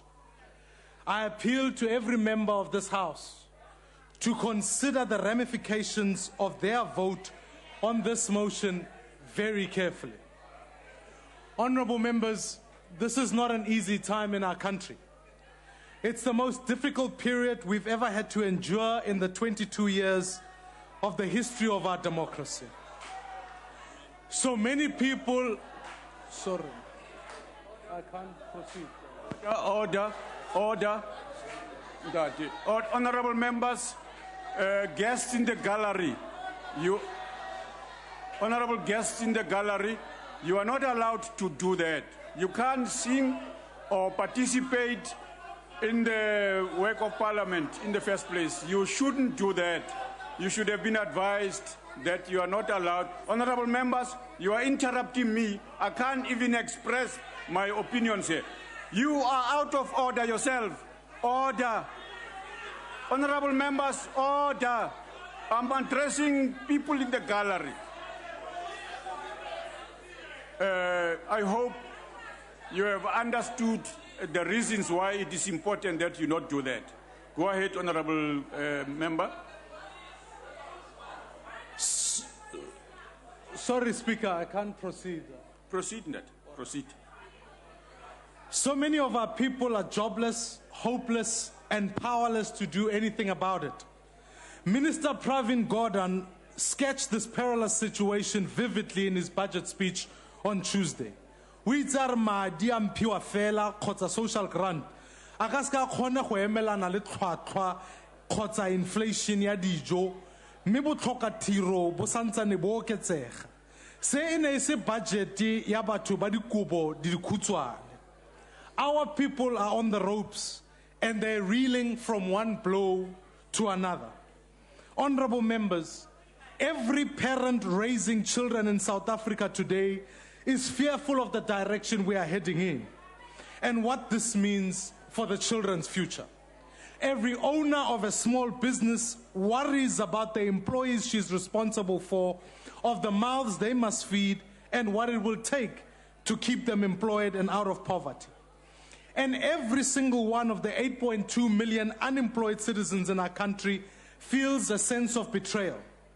They once had big dreams, dreams that diminish with every day the president remains in office. Honorable Maimani, just please take your seat for that word. Honorable members, Rule 46 explicitly says during debate no member shall converse aloud.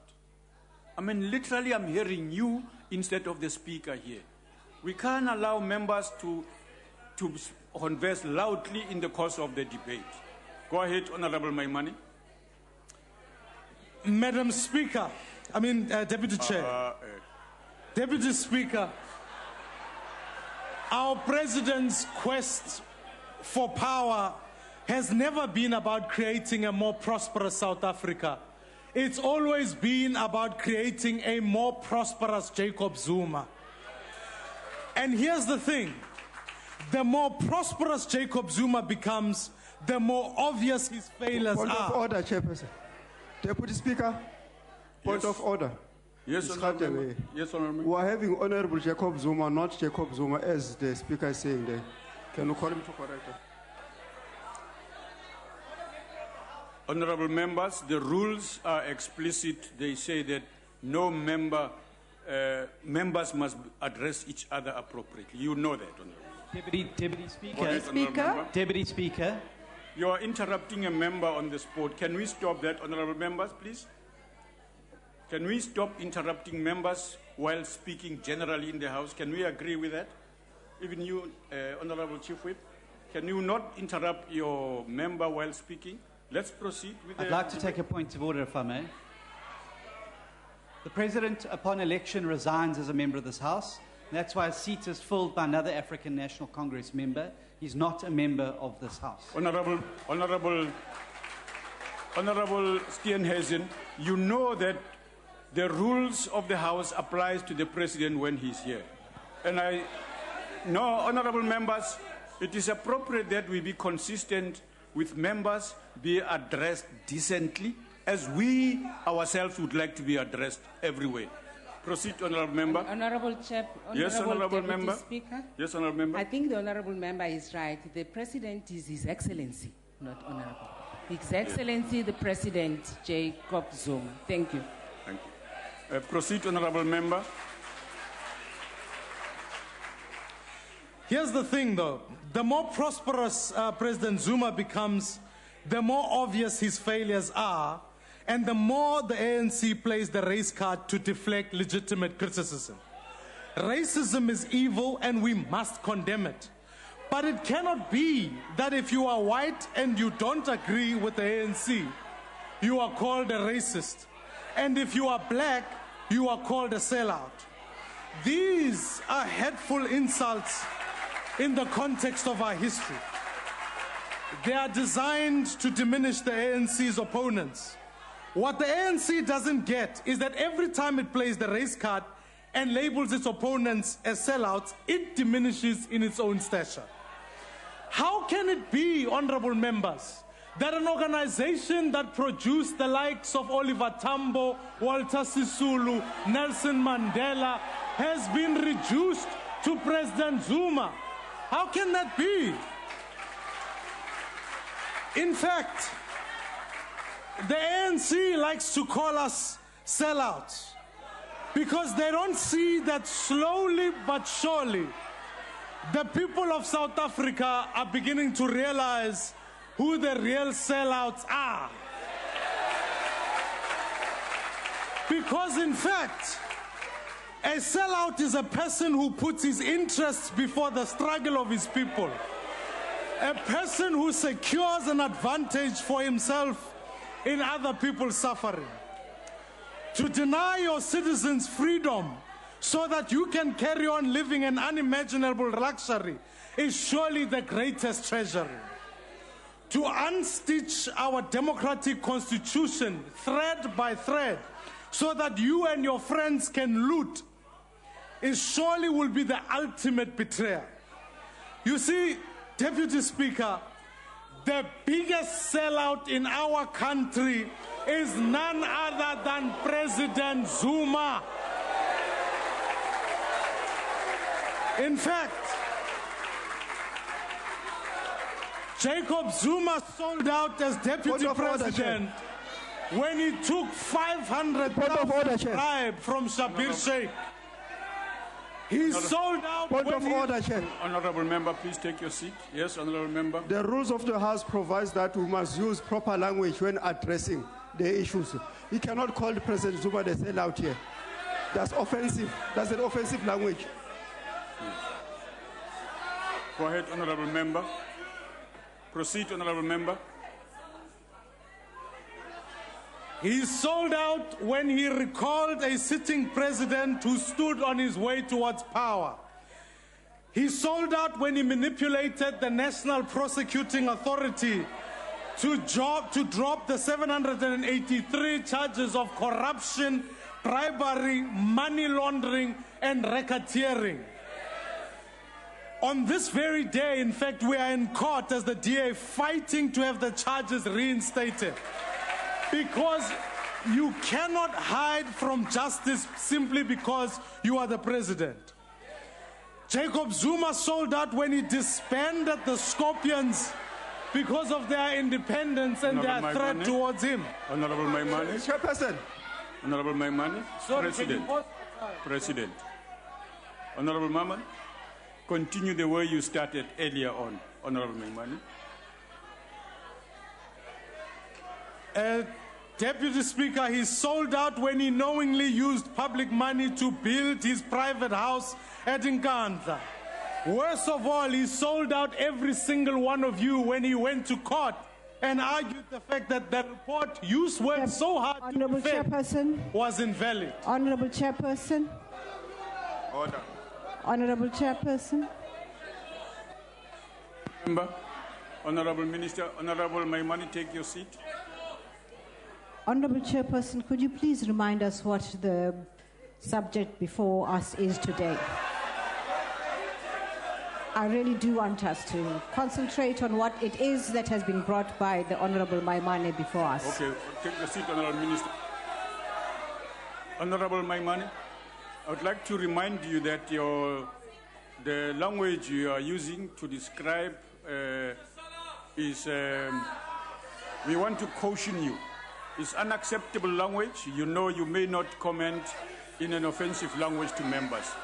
Proceed. He sold all of us out to his friends, the Guptas, who built a lucrative mining and media empire. Honorable Speaker, order. On a point of order. Yes, honorable member.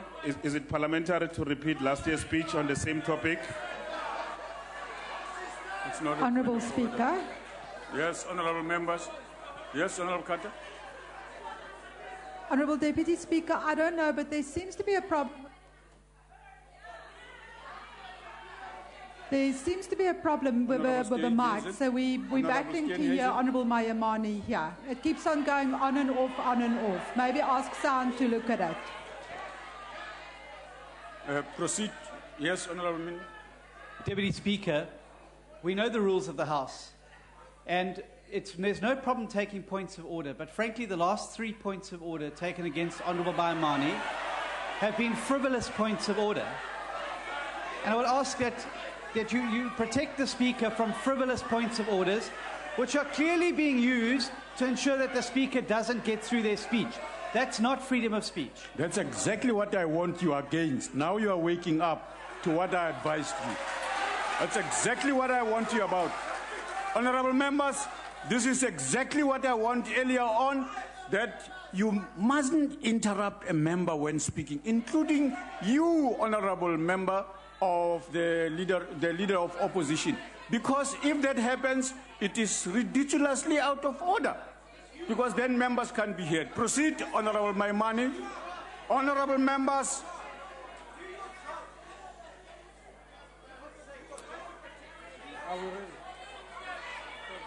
If they allow you. No, yes, wait. Honorable member, proceed, please. I have said no member must interrupt a member while speaking. And it is, can you do that? Proceed, honorable member.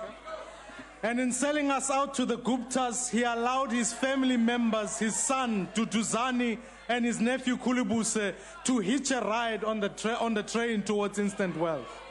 Everything that this man does is to protect himself, his friends, and his family at the expense of the Constitution, his oath of office, and the people of South Africa. That's why under President Zuma, more and more black South Africans are unemployed. It's why under Jacob Zuma, black children are suffering in an education system that renders them 6 times less likely to attend university than white children, consigning them to a lifetime of poverty.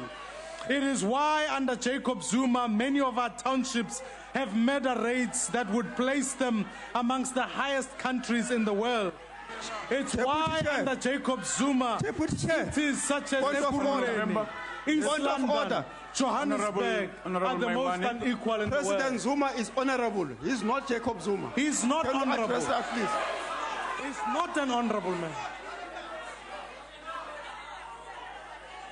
But let me help you. In a recent report, 10 out of the 10 worst municipalities are run by the ANC. And 9 out of the 10 best municipalities are run by the DA. The worst thing is that you failed the people of this country and have the courage to call us sellouts. The real sellout is President Jacob Zuma. Honorable Maimane, I will come back to you on that constant reference despite the caution we have made to you. On the matter of calling a member a sellout, I'll come back to you on that. Go ahead, Honorable Member. You see, what we need right now is a president. We need a president with a vision for a more prosperous South Africa for all who live in it. A president who strives to unite South Africans in building an inclusive and a prosperous country. A president with a moral conviction and an unshakable sense of duty towards our country and our people. A president who leads by example. A president we can count on when times are tough. But in truth, it's very obvious to all of us that President Zuma is not that president. Yes, Honorable Member. Honorable Maimane, take your seat, please. Can the Honorable Member take a question on his church? Honorable Maimane, will you take a question? Deputy Speaker, it's our duty today to remove this. I'm still waiting. Honorable Maimane. On his church and drugs. Honorable Maimane. I won't take any questions. Oh. Thank you. Okay. Proceed, Honorable Member. Our duty today is to remove the man who's done so much to sell out our people. You owe it to your country to support this motion today. You owe it to the millions of South Africans who are tired of waiting and hoping for a better life. Honorable Maimane, please take your seat. What are you raising on, Honorable Member? Honorable Deputy Speaker, is it parliamentary for the Speaker to continue naming people who are not necessarily members of this House and cannot defend themselves? Is it parliamentary? Okay. We'll report on that. Proceed, Honorable Member. But let me say this to the ANC. If you won't put South Africa first, at least put your party first. Because you know as well as I do that the longer Jacob Zuma is in office, the more support you will lose. The people of South Africa have lost confidence in the president. And the longer you protect him, the more confidence they will lose in you. Yes, Honorable Member, who is that? Yeah. Honorable, yes, Honorable Member. Is the President, His Excellency. Thank you.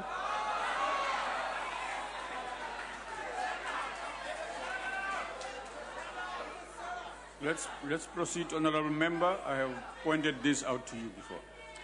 You see, Deputy Speaker, this is your chance to prove to the nation that the ANC is better than Jacob Zuma. This is your chance to prove to South Africa that the once proud liberation movement Deputy has the Speaker. capacity to renew itself.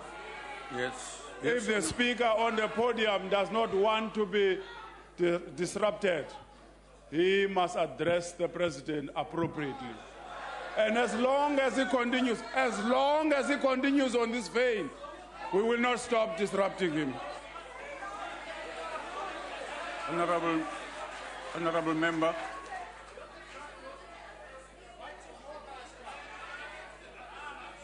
Proceed. In fact, this is your chance to prove that this one proud liberation movement has the capacity to renew itself. Why don't you take this chance to disprove President Thabo Mbeki when he said, "What we do will define whether our organization, the ANC, continues to maintain its noble character as a servant of all the people of South Africa, or degenerates into an ignoble, blood-sucking, and corrupt parasite, an enemy of the immensely heroic people." So ask yourself, do you want to be remembered as servants of the people or sellouts of the people? The choice is yours. Honorable Maimane, your time has expired. Deputy Speaker.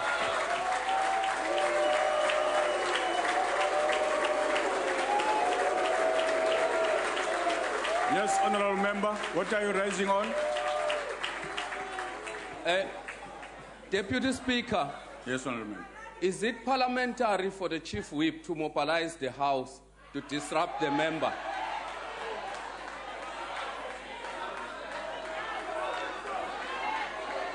Deputy Speaker.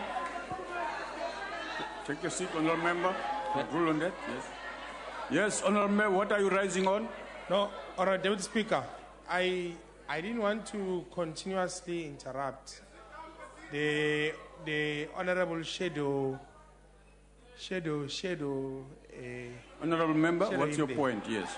The point, honorable Speaker, is that you continuously warning honorable Maimane to call the president appropriately.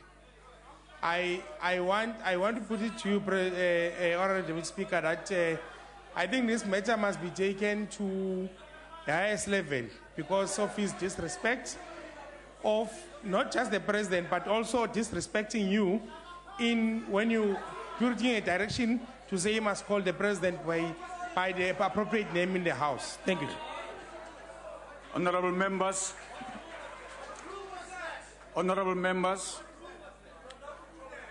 Rule 51 says that if the presiding officer is of the opinion that a member is deliberately contravening a provision of these rules, or that a member is in contempt of or is disregarding the authority of the chair, or that a member's conduct is grossly disorderly, he or she may order the member to withdraw immediately from the chamber for the remainder of the day's sittings. Honorable members, we frequently appeal to you to respect the chair so that the House is conducted in an orderly manner, so that we do not have to lead to taking actions that we wouldn't prefer to take. But don't push us. Every member in the House is asked to realize that violating the rules of the House is unacceptable.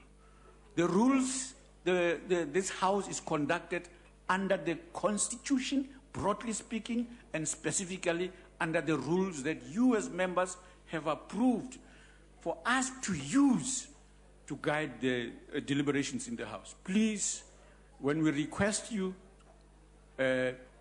allow us that we proceed properly. Honorable Motshekga. Deputy Speaker. Deputy Speaker. Yes, honorable member. I think I need a ruling. Yes, the rules say, honorable member, a ruling may be given immediately or subsequently. Take your seat, honorable member. But Chair, I was up soon after. I am saying, honorable member, the rules say that the presiding officer may give a ruling immediately or subsequently. Okay. Thank you very much. Proceed, honorable member. Honorable Deputy Speaker. Deputy Speaker. Yes, honorable member. On the point that the member has just made, will you take a question? No. Please No. take your seat, honorable member. No, the question's to him, not to you. No, no, honorable member. The member has hardly opened his mouth. Please take your seat. Who are you talking about? No. I can't believe this. Proceed, honorable member. Honorable Deputy Speaker, Honorable Point of Deputy order. President, Honorable and distinguished honorable, members of Parliament. Honorable Mutseha, please take your seat. Honorable Steenhuisen. Deputy Speaker, I'd like Yes. a ruling from you whether it's parliamentary for somebody who was left at the altar at the Constitutional Court by the President's Council 2 weeks ago should be defending him in the House today. Honorable Steenhuisen, I would like to remind you of what you said earlier on. Do as you would like to have yourself done to. Proceed, honorable member. Under our Constitution and the law, the President is elected by the people on the basis of a manifesto put before them. More than 11 million South Africans elected President Jacob Zuma and the ANC and mandated the President and the ANC to collectively govern the country, including the Western Cape. Honorable Mutseha, take your seat. Yes, honorable member. Can I ask a member a question? Indicate, honorable No. Mutseha. The answer, yeah. Cabinet ministers are appointed by the President under the Constitution and the law. Once appointed, they administer the affairs of the state under the Constitution and the law. Cabinet ministers are guided by the Cabinet as a collective and decide on the course of action under the Constitution and the law. To suggest, as the DA does, that Cabinet ministers are conflicted and should not participate in this debate is absurd in the extreme. The section 96(2) quoted by the DA does not relate to the position of the ministers in this House. So please take your seat. Yes, honorable member. Will the honourable member take a question as to why he was fired as a chief whip? No. It is absolutely clear. It is absolutely clear that the DA does not understand the Constitution of the Republic. And that's why we need, as a matter of extreme urgency, a constitutional literacy classes for the DA. The ANC has always had a strategic objective. Point of order. What's your point of order, honorable member? Deputy Speaker, I rise in terms of 96(2) of the Constitution. Isn't it a double conflict of interest that this minister and his wife will both lose their positions if this motion succeeds today? Honorable member, I ruled on that matter, and I would like to remind you again, honorable members, member speaking may not be interrupted, except to call attention to a point of order or a question of privilege. Frivolous point of order are not acceptable. That's the point I'm making. Honorable members, Honorable Pastor Maimane, your members are coming with pipe dreams that there will be a motion that will be carried. Not in my lifetime, not in this parliament will that happen. I was taught that empty drums make empty noises.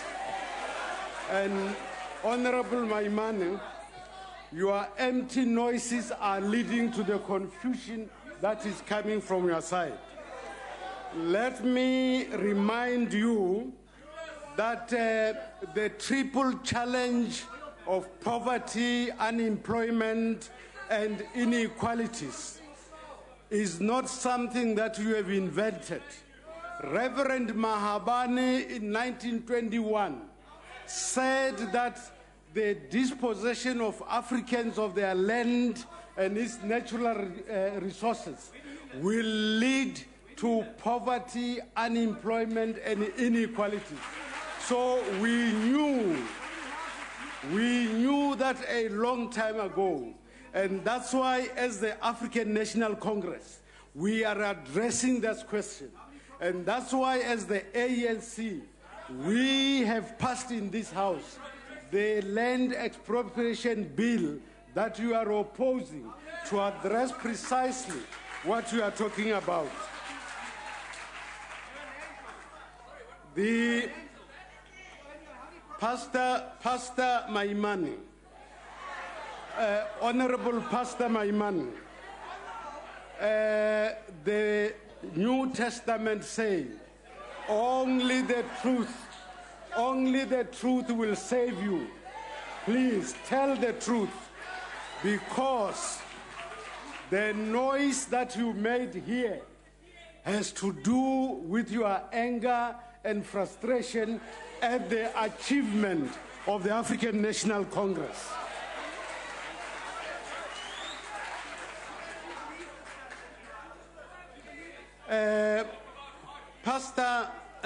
Honorable Pastor Maimane, under apartheid used dirty Mutshekga, please take your seat. Yes, honorable member.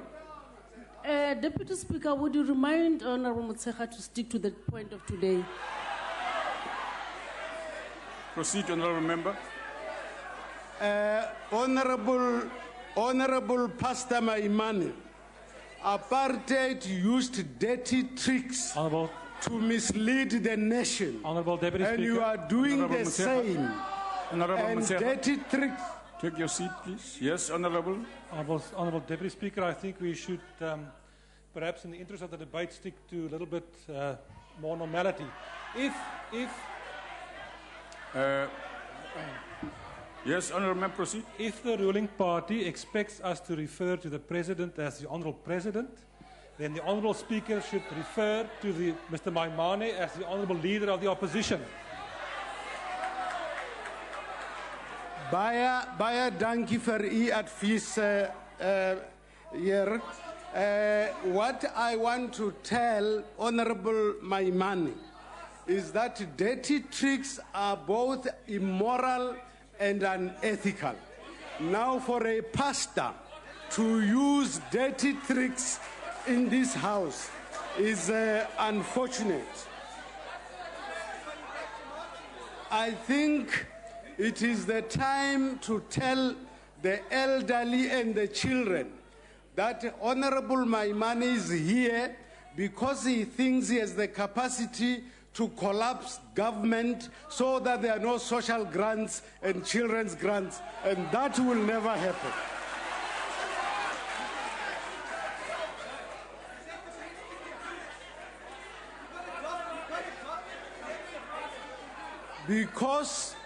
Because Honorable Maimane does not understand point of order court processes. Yes, honorable member. Deputy Chair, today we're discussing a motion of no confidence in the President, not about Mr. Maimane.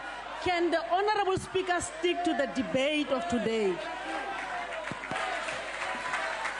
Honorable member, proceed. When I came here, I thought we were going to discuss a vote of no confidence, but when I look at the papers, I see a motion of a frivolous motion based on anger and frustration by the DA. So there's no motion of no confidence. And Honorable Maimane has failed to make any case in that regard.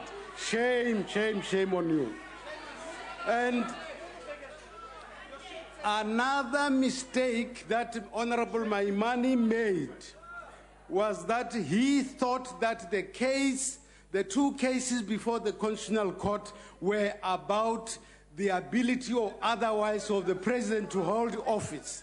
The court cases are about the binding force or otherwise of the remedial actions.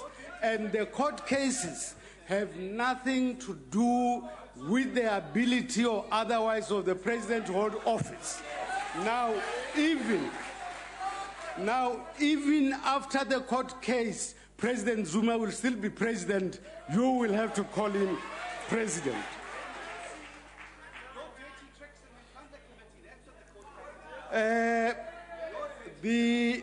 The court reserved judgment, and even the day the judgment is given, it will have no relevance to your frivolous motion of no confidence. It will be important that the DA understands. Deputy Speaker. Yes, Honourable Member. Deputy Speaker, the motion on the order paper is a motion of no confidence in the President. The ANC's job is to tell us why we should have confidence in the President. I have not heard a single word from the Speaker to that effect. Proceed, Honourable Member. Honourable Carter. Yes, Honourable President. Please take your seat. Yes, Honourable Carter. Honourable Deputy Speaker, from that side of the House, are you going to allow this, Deputy Speaker? Honourable Member, please proceed. Honourable Member's order. The comments, when the member from the DA stood up, we've had the front seats talking about racist. This has got to stop, Honourable Deputy Speaker, and you must rule on it. Yeah, I agree with you, Honourable Members.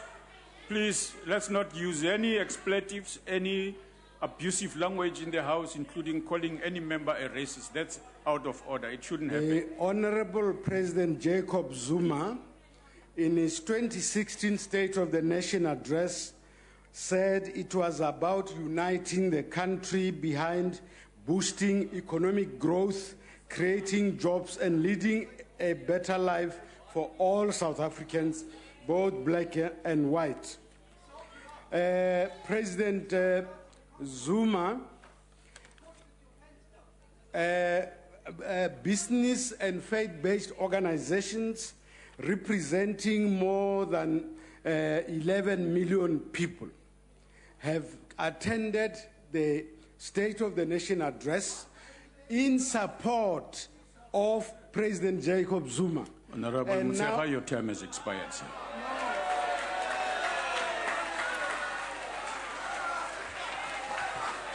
Honourable Buthelezi.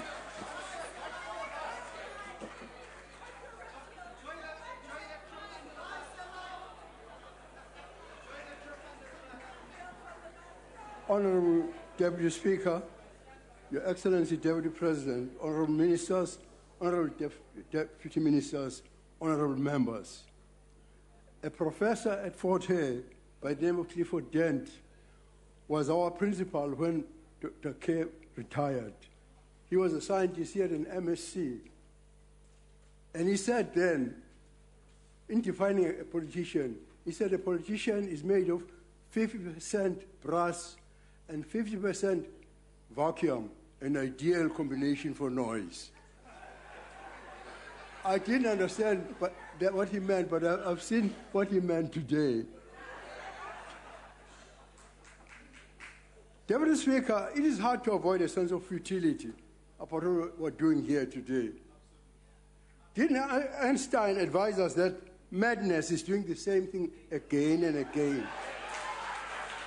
and expecting a different result? Again and again, the ruling party has used its majority to shut down voices of opposition, to protect the president and get its way.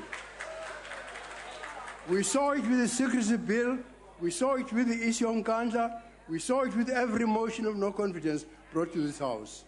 Long before that, I saw it in the cabinet where an excellent immigration bill was quickly changed by the ruling party.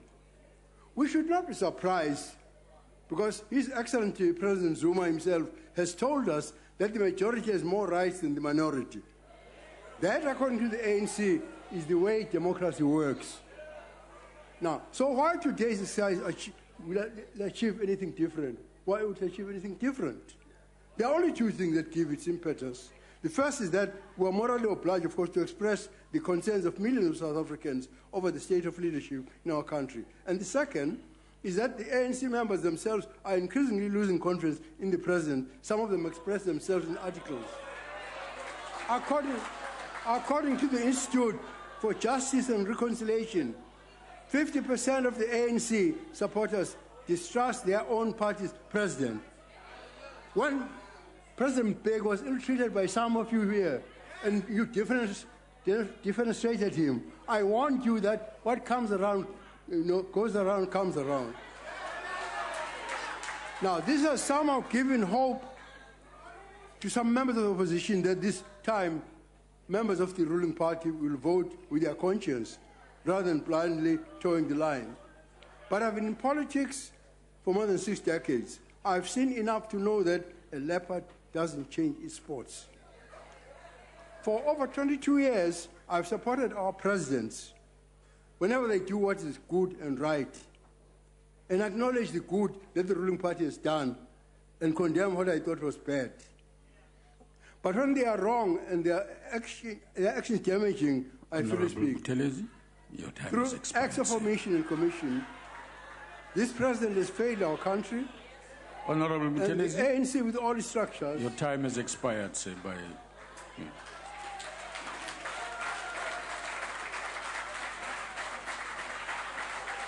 Honorable Mabika.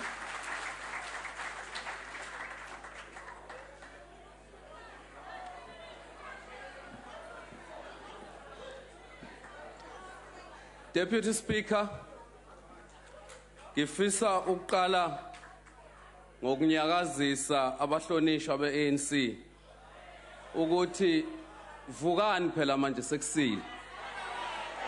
Kanti kulele kunye yini? Isibhedile le ndoda kwanele, idedeleni ihambe. A vote of no confidence in President Zuma will effectively mean that he is no longer considered to be fit to hold the highest office in the country. If the vote is successful, it will mean the vote extends to the entire cabinet, which is handpicked by President, and ultimately will result in the fall of the current ANC government. According to Section 89 of our Constitution, the President may be removed from office by vote of no confidence if he or she seriously violates the Constitution or is guilty of serious misconduct or is incapable to perform functions of office. On the morning of the 9th of May 2009, it rained in Pretoria just before President Zuma assumed office for his first term. Many people saw it as a blessing, a good sign. Today we know that it was a warning of many tears which would flow during his 2 terms in office. When we look back on the President's tenure in office since 2009, we see a trail of political devastation which is leaving behind in his wake. We also see the rise of saying in the animal farm that, I quote, all are equal, but some are more equal than others, close quotes. The economy of South Africa has suffered severe hardship since President Zuma took office.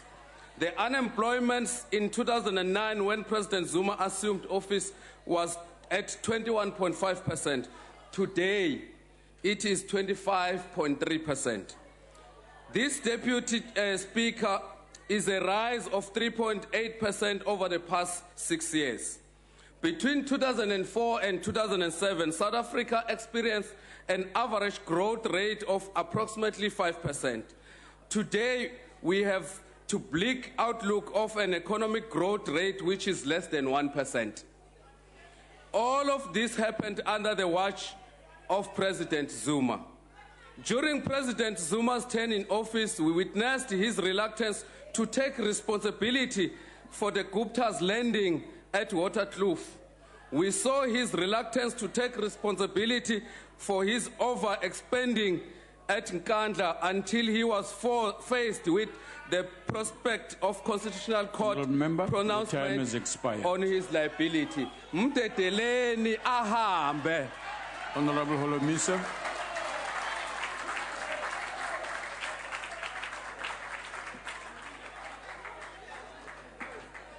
Honorable Deputy Speaker, Honorable Deputy President, and honorable members. The South African electoral system does not enable the electorate to directly elect a president of the country. Contrary, South Africans vote for a political party, which in turn appoints a president. It is therefore the duty of the ruling party to ensure that its candidate serves the nation with distinction and in accordance with the oath of office as prescribed in the Constitution.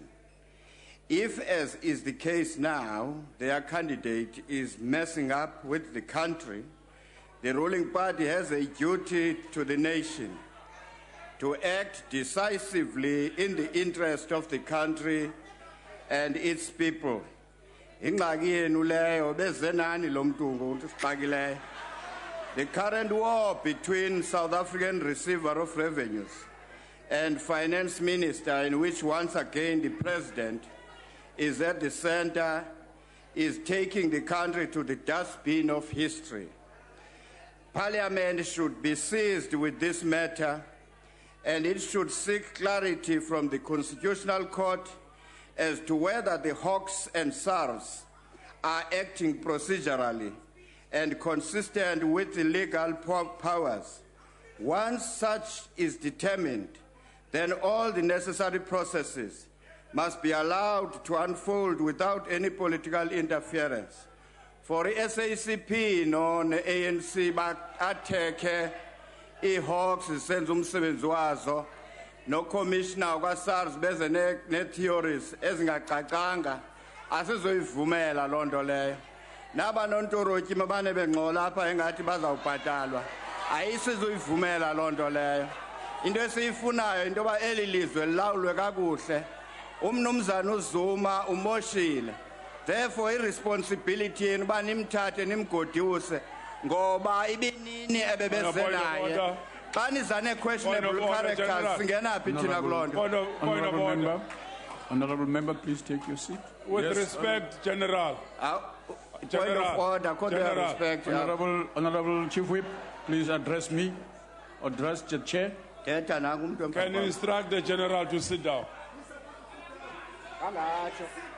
Okay. Honorable member, please take your seat. Let's do that. The Honorable Olomisa is insulting the members of parliament, is calling them onontoruki. And therefore, he has to withdraw. Honorable Holomisa, did you say that?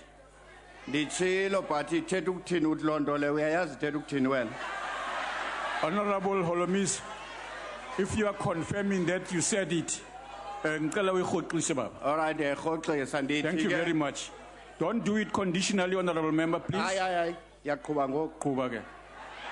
Sekela Mongameli, njengomuntu osiphetheyo kwi-administration, kawuzame uthetha ne-caucus ye-ANC, ne-ANC yonke uba ayisithi abantu abonyulelo tata umoshayo. Thethani naye, nimbonise. Ndike ndathi apha last week, siredi uba sixoxe i-exit strategy yakhe decent. Yizani nayo sinincedise. Sanukoyika mawetini. Nintoni ngamagwala kangaka?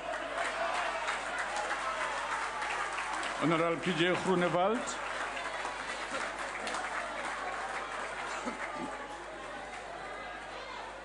Agbare young speaker.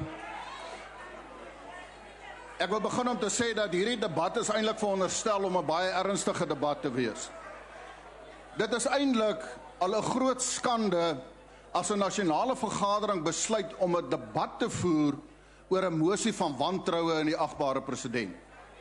Die agbare Motshega van die ANC kom hier na die podium toe en hy sê ons moet tog die grondwet lees. Want die grondwet bepaal die optredes van die agbare president. Nee, ek wil vir die agbare lid sê, gaan lees asseblief die grondwet. Want dit gaan oor die president, begin het by artikel 83 en dit eindig by artikel 102. Dis nie baie artikels nie. En die eed wat die agbare president moet aflê, bepaal onder andere dat hy die belange en die regte van al die mense in Suid-Afrika sal beskerm en bevorder. To say it in English, the oath of the president determines that he will protect and promote the rights of all the citizens of South Africa. But the Honourable President comes and he says, for him, the ANC is first and then South Africa. That is a contravention of his oath. En dan wil ek ook vir die agbare minister sê, die agbare president gaan en hy hou 'n toespraak. En in sy toespraak met die verjaarsdagvieringe van die ANC, sê hy onder andere dat grond is die oorsaak van armoede in Suid-Afrika, van werkloosheid en van ongelykheid. En dan sê hy, die grond is gesteel. Nou wil ek vandag vir u sê, artikel 83 van die grondwet plaas 'n grondwetlike plig op die president. Artikel 83C sê dat die president moet nasiebou bevorder en die harmonie bevorder tot voordeel van Suid-Afrika. Maar die agbare president kom en hy skep rasseverdeling. I want to say to you, the Honourable President should apologize to the white people of South Africa to say that they have stolen the land. That is a lie. He is contravening the Constitution, and therefore nobody can have confidence in a president regularly contravening the constitutional obligations of the president. Die agbare president kom dan nou op punt. Point of order. Honorable. Point of order. Honorable, please take your seat. What is the point of Deputy order? Speaker, the land of South Africa was taken through the barrel of the gun. That is stealing by force. Honorable member, there's not a point of order. Proceed, honorable member. Agbare, young speaker, die agbare minister moet ook verskoning vra of hy hoofsweep. Hy skuld die wites van Suid-Afrika 'n verskoning, want niemand is 'n dief nie. Honorable member, your time has expired. Honorable Many.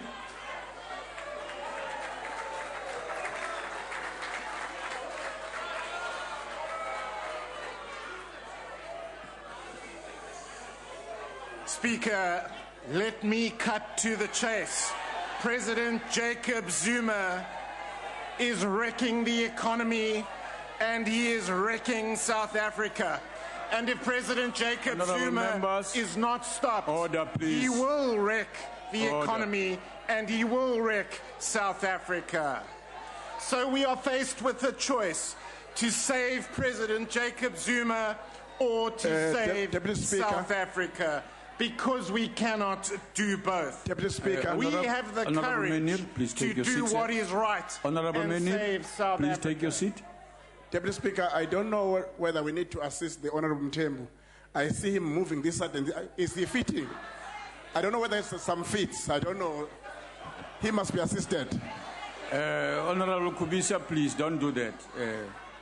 Go ahead, Honourable Member. The Honourable Member has been at the bar as usual. We have the courage to do what is right to save South Africa. Oh, the honourable members, do please you don't have make the courage noise. It's to do what unacceptable. is right to save South Africa?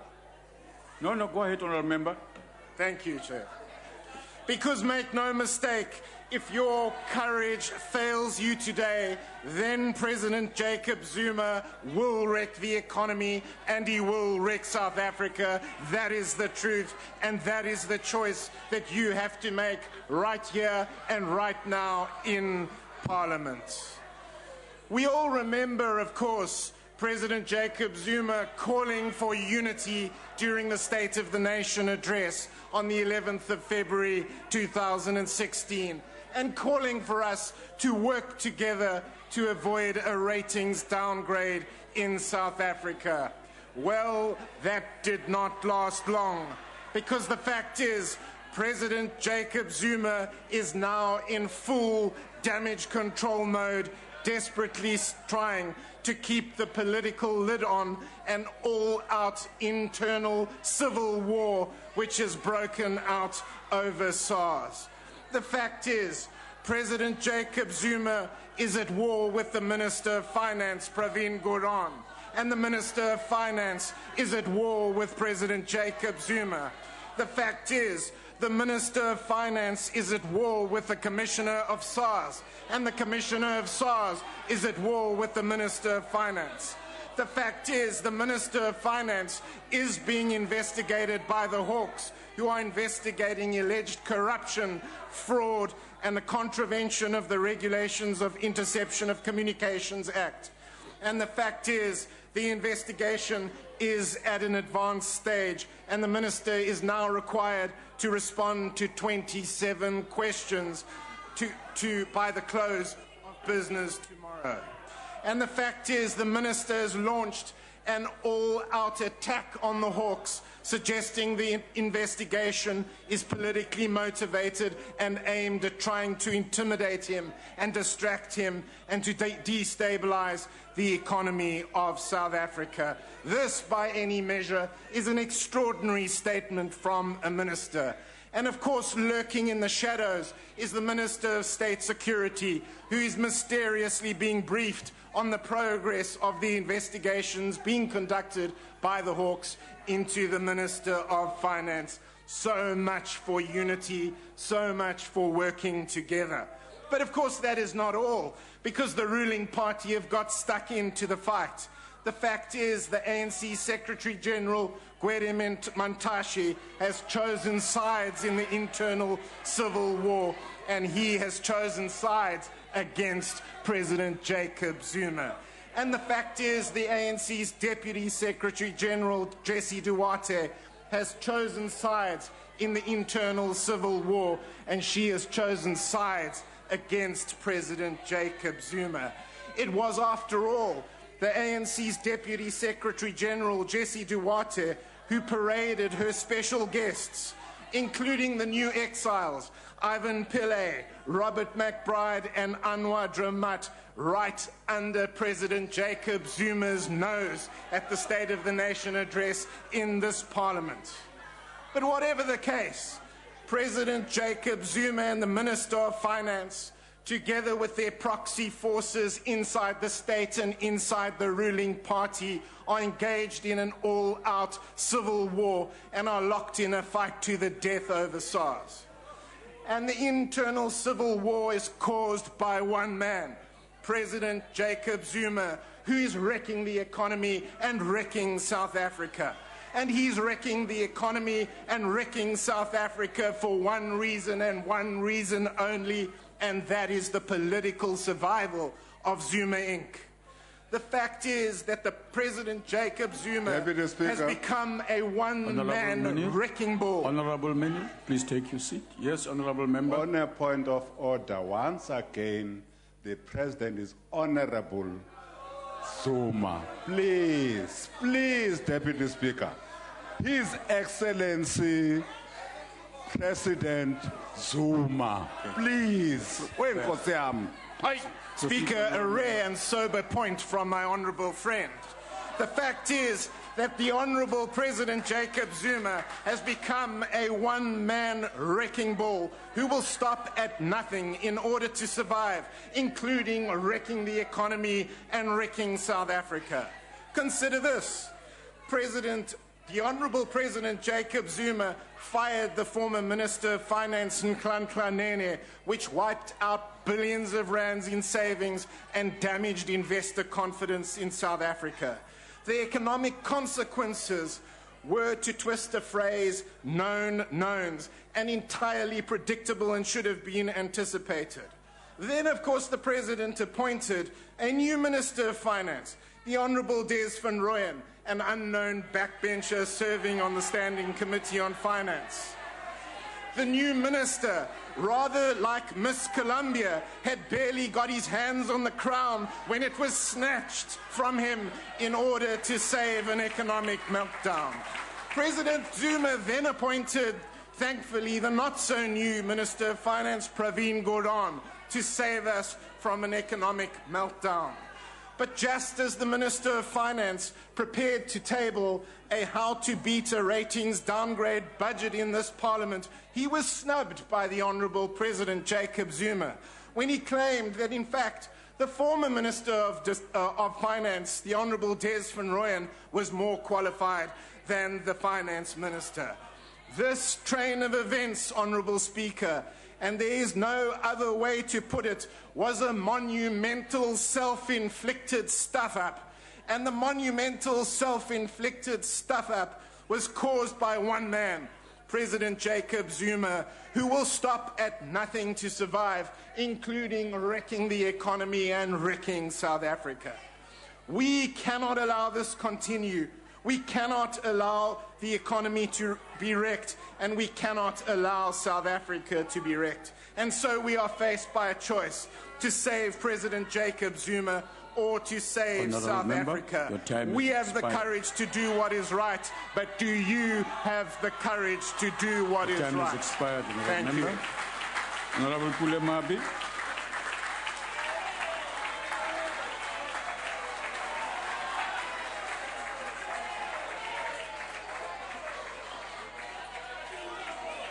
Deputy Speaker, maybe it's important before we start to assist our friends not to rely a lot on News 24 and various other media reports to analyze the ANC. They are welcome to come and join the movement. We've got forms, we've got a website that clearly states our program of action. You will see in there that in the ANC, it's where you most belong. The profound sentiments on confidence, as echoed by renowned academic and author Rosabeth Moss-Kenter, that the road to confidence is paved by daily accomplishments, resonates and best personifies the expression the longest-serving president of the ANC, O.R. Tambo, when he said... Speaker. Order. Yep, Honorable Mabi, please take your seat. Yes, Honorable. I-order yam into ba kule nquba kaxaka. Yabona ke Speaker, can you call Honorable Member, please proceed on order. Honorable Members, proceed on order. Kule nquba kaxaka sijongene nayo yengxaki ka President Jacob Zuma yakhozwa nglamfo. That's called a frivolous point of order, Honorable Member. Go ahead, Honorable Member. Quoting what the longest-serving president of the ANC, O.R. Tambo, has said when he said, we need young men and women of high moral stamina and integrity, of courage and vision. In short, we need warriors, not cowards who make noise when people are speaking. It has always been and continues to be the collective courage and confidence of the great leaders of our movement, past and present, that the people of South Africa enjoy liberty, regardless of their station in life, as well as racial or class they represent. There is no doubt that motions of no confidence are veritable tools used in democracies to hold leaders accountable. It was in pursuance of this democratic imperative that when the leader of the opposition requested this debate, the presiding officers readily agreed. We've also agreed to contribute again to honor this constitutional right to speak when we knew that what the proposers would be speaking was not going to be right. The disconcerting fact is that for the up-10th time, opposition parties have been calling for the same thing, in the same way, but expecting to get different results.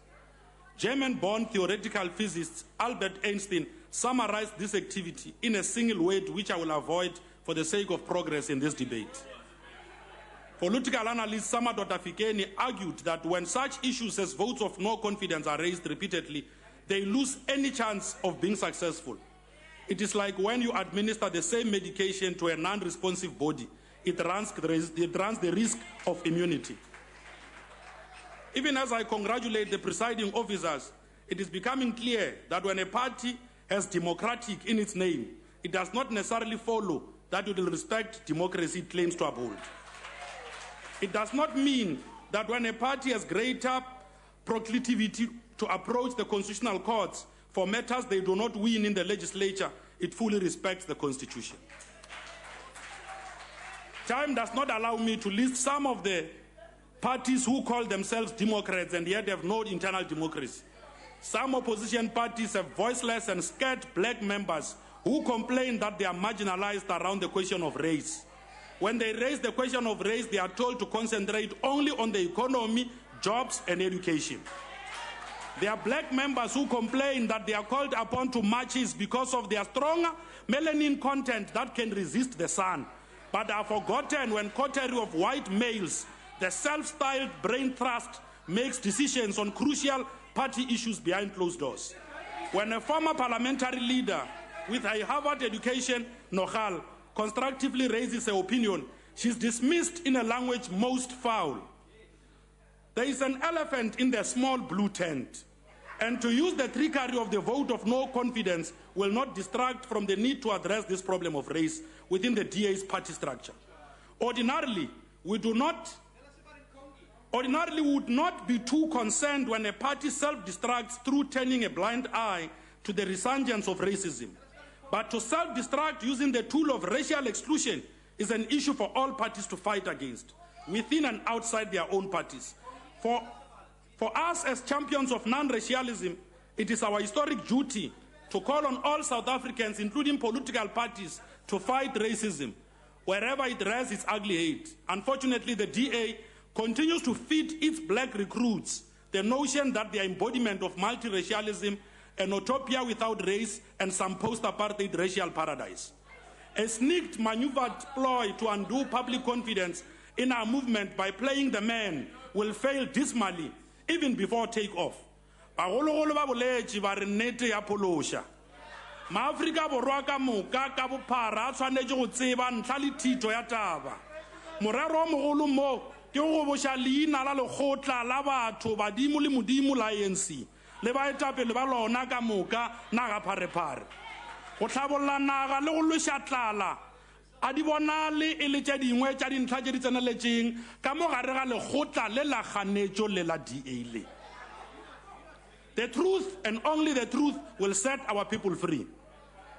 We have done and continue to do more. As Kanta puts it, the road to confidence is paved by daily accomplishments. In 2010, Minister Lindiwe Sisulu stated that there was a need for the review of rules to deal with such unfortunate votes of no confidence, which will not succeed.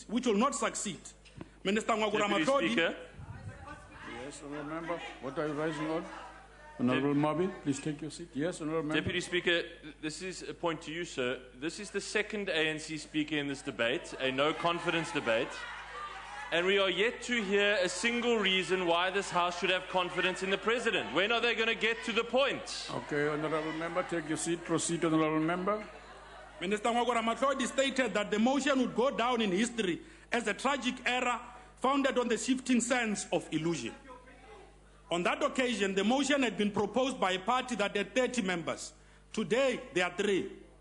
I can only underscore the futility by using the more familiar vernacular idioms and metaphors. So be careful on what you are asking for.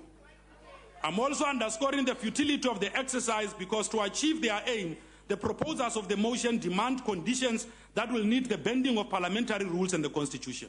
First, they want this sitting to vote by secret ballot. This is a dangerous field, for in their desire to spring to, so to speak, some of the ANC members to support them, it may well work in reverse. Before you try to invade the ANC flank, check if your flank is closed. There may well be many disgruntled DA members who may vote with the ANC on this matter. Beware of what you are asking for. Some of the well-choreographed actions we have witnessed in this 5th Parliament are most reminiscent of activities of the Eastwhile National Socialist German Workers' Party, which contested the 1928 German parliamentary elections a year after its banning had been lifted, receiving less than 3% of the vote winning just 12 seats out of a total of 491. They were not deterred by the low vote. Having members in the German parliament was important to them to drive their ruthless agenda. They declined to behave like regular parliamentary party and conducted themselves as a stormtroop unity. Their conduct in parliament was well-calculated strategy. They thrived on cult of megalomaniac personality with oratorical gift, militaristic pretensions, a demagogic populism that mobilizes on the base of grievance and victimhood. Such actions need to be watched closely and with maximum vigilance. In a bigger scheme of things, motion of no confidence is nothing but a mere dress rehearsal to test if the ANC's majority can be shaken. We've done quite a lot to resolve the problems of the people of this country. Under President Zuma, we've got the National Development Plan, which spells out the number of jobs that will be created, including the kind of interventions that we'll be making in communities. Because in the ANC, we believe in the words of Chevanes that the future belongs to freedom.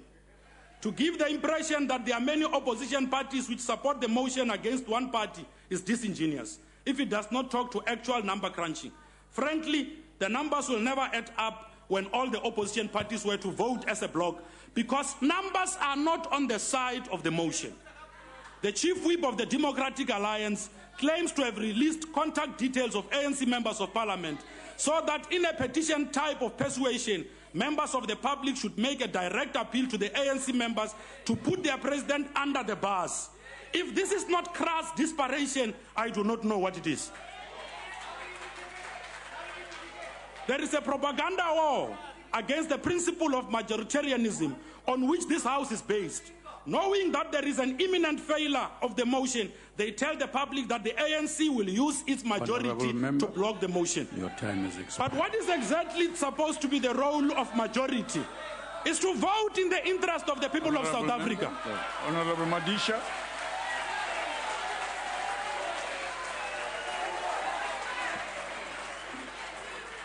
Thank you, Speaker.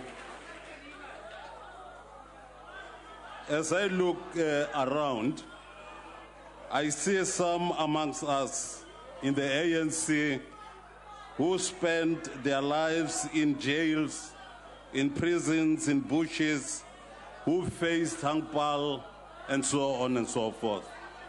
They did that because, Honorable Deputy President, because they were fighting for freedom. But then what we see today are terrible things. That is why when this motion is raised, that the present president of South Africa must go, it is correct. There are very many reasons. I will give an example. The Honorable Nene was an outstanding Minister of Finance. For being that, he was fired. He resisted Dudu Mieni's attempts to waste billions, to change the Airbus deal. For that, he was fired. He said no to the Russian nuclear plant project. For that, he was fired. He protected the nation's treasury. For that, he was fired. Nene was opposed to government's consumption side expenditure. National debt now exceeds 2 trillion rand. 130 billion now goes to servicing that debt. Service delivery is suffering.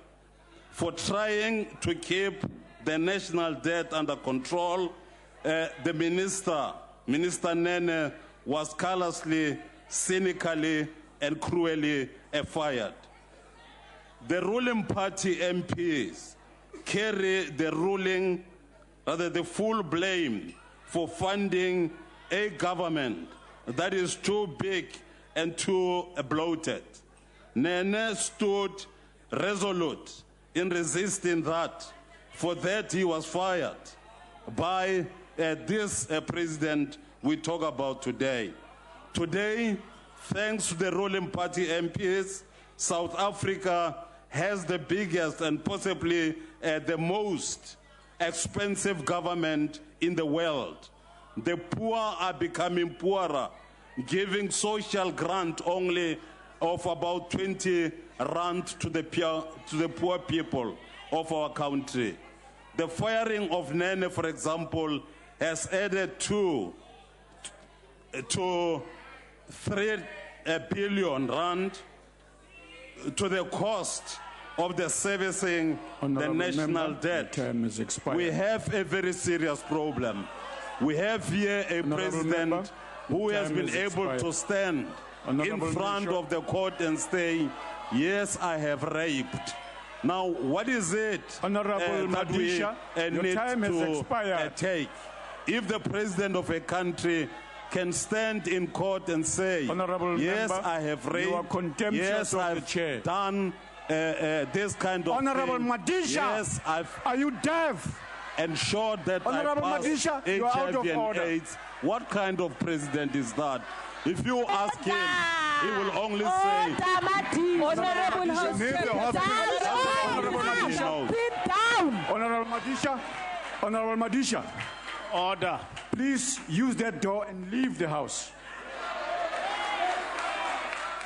Leave the house, sir, for defying the chair and the rulings on. For talking for more than 45 seconds beyond your allocated time, and you deliberately did not leave. Use the house and leave, sir. Leave, sir. Deputy Speaker, I'm not challenging your ruling.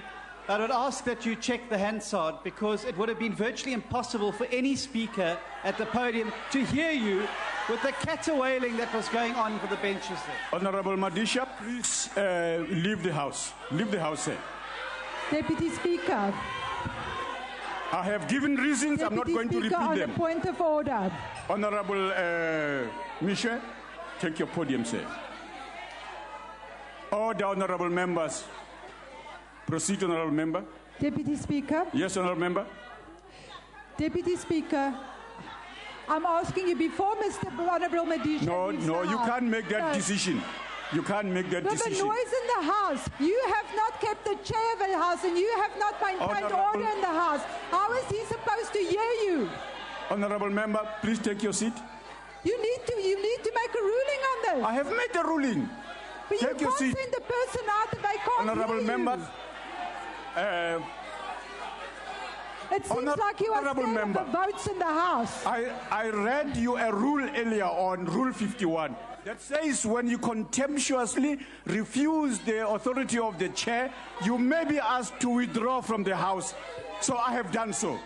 Go ahead, Honorable Deputy Michel. Speaker, did he hear you? Because you didn't maintain the rules in the House to get the Speaker to be heard. Honorable member, take your seat. Proceed, honorable member.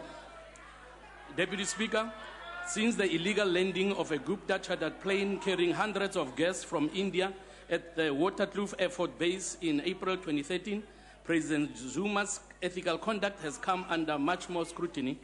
Even though the Honorable President has denied in this House knowing about the Gupta jet, allegations have continued to emerge that he authorized the landing of the jet.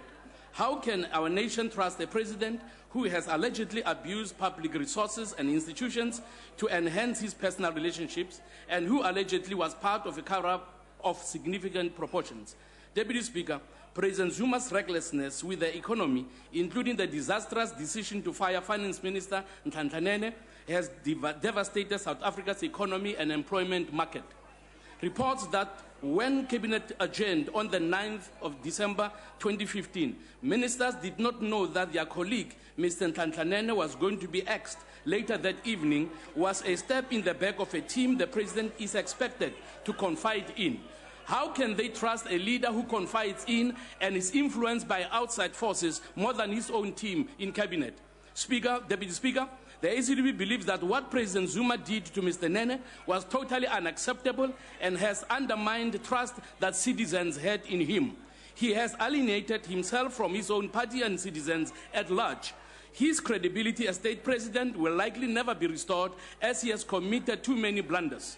Having said this, the ACDP believes that the President now has a golden opportunity to redeem himself and to show some decisive leadership by stopping the rift between Finance Minister Gordhan and SARS Chief Moyani, because there is presently a lot at stake. The world markets and all South Africans want to hear from the President whether he has confidence in Finance Minister Gordhan or not. The ACDP would like to see whether the President's leadership can help our country achieve much-needed economic stability and thus avoid being downgraded to junk status, which would damage any prospect of significant economic growth. Calls for the President to resign have not only come from the opposition and South Africans in general, but also from within the ANC itself.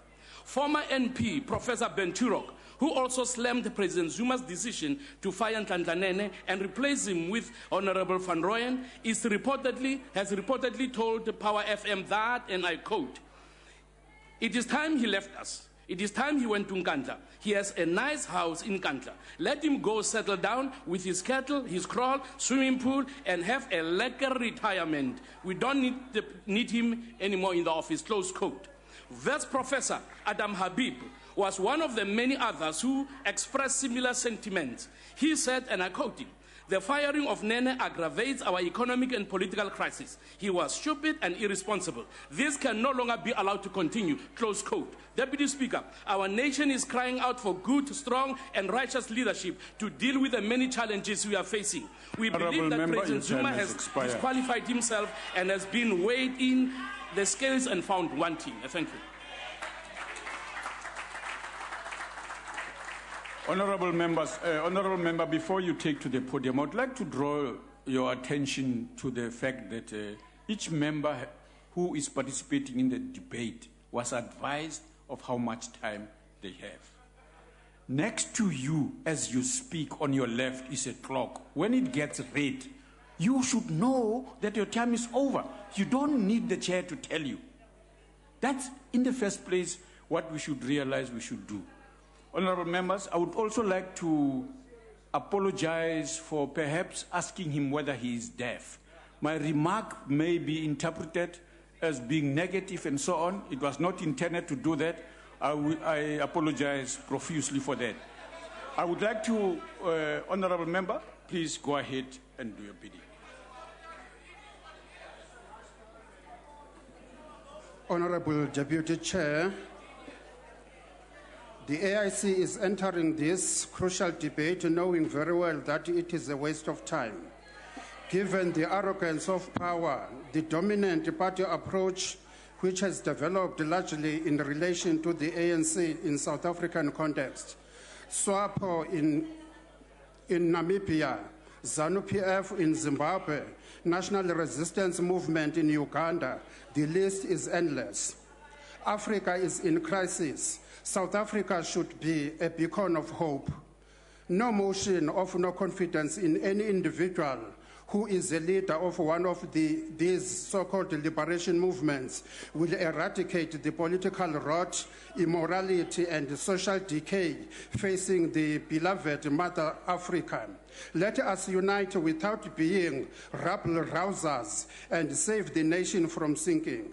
The only solution, rather than playing party politics, is to go out there and galvanize the voices of the masses of this country to demand an electoral reform where the president will be directly elected by the people, a president who will always be faithful to the Republic of South Africa, who will obey, observe, uphold, and maintain the Constitution and all other laws of the Republic.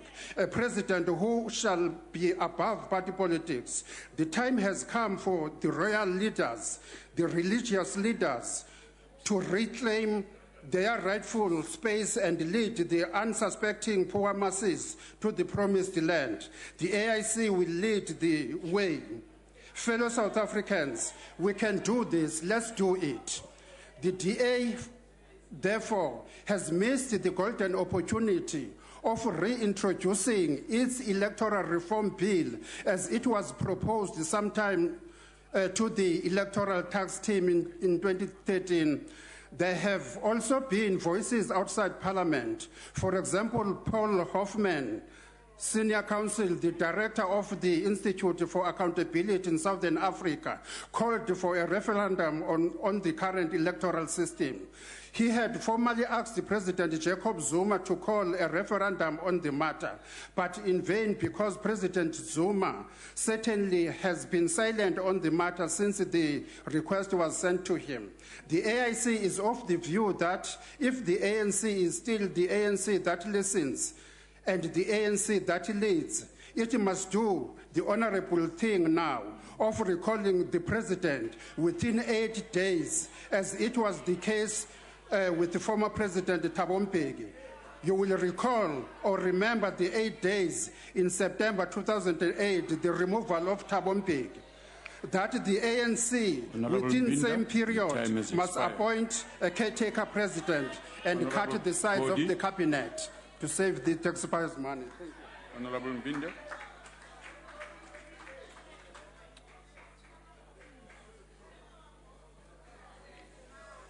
Yeah, without a waste of time, let me get to the matter at hand and give the House a view of the PAC. In 2005, the country was told that its deputy president was sacked from his position due to being implicated in corruption during the Durban High Court trial of his former financial advisor, Shabe Sheikh. It was also declared that the relationship between him and Shabe Sheikh is corrupt and their corruption involved taxpayers' money. An arms deal report revealed that Chippy Sheikh, who was the chief director of procurement in Sandaf, and his brother, Shabe Sheikh of Thomson CFF, the French arms deal manufacturer, Shabe Sheikh was also the director of the defense system, a Thomson CSF subsidiary, which is involved in the same deal. Honorable Chair, on the 4th of December in 2009, it was confirmed that a private bodyguard of the president's wife was found dead in his cousin's rented home in Soweto. This came following reports that the private bodyguard had an affair with one of many wives of the president. The president of the private bodyguard were on record claiming, the family of the private bodyguard were on record claiming there was a lot that was right about factors surrounding the alleged suicide of the loved ones. Honorable Chair, once again, on the morning of the 6th of December, rape charges against President Zuma was formally filed. It was later discovered that despite having other wives, the President Zuma agreed that he had unprotected sex with the woman who filed the case and brought lame excuse of taking a shower to prevent the HIV/AIDS. It was again reported that President Zuma is fathering a child with one of his friends. Not to mention the Inkandla saga. In December 2015, President Zuma took a decision that had dire effects on the stability of our economy, and yet he continues to make careless statements about it. Then the ANC member, President Zuma and the Gupta's brothers, they also continue to bother ANC members. This family is benefiting billions and billions in the government tenders. As the president of the country must reflect honor and dignity, which is something we cannot say without the president. And with this, EPAC is in full support of this motion. Thank you. Honorable Godi.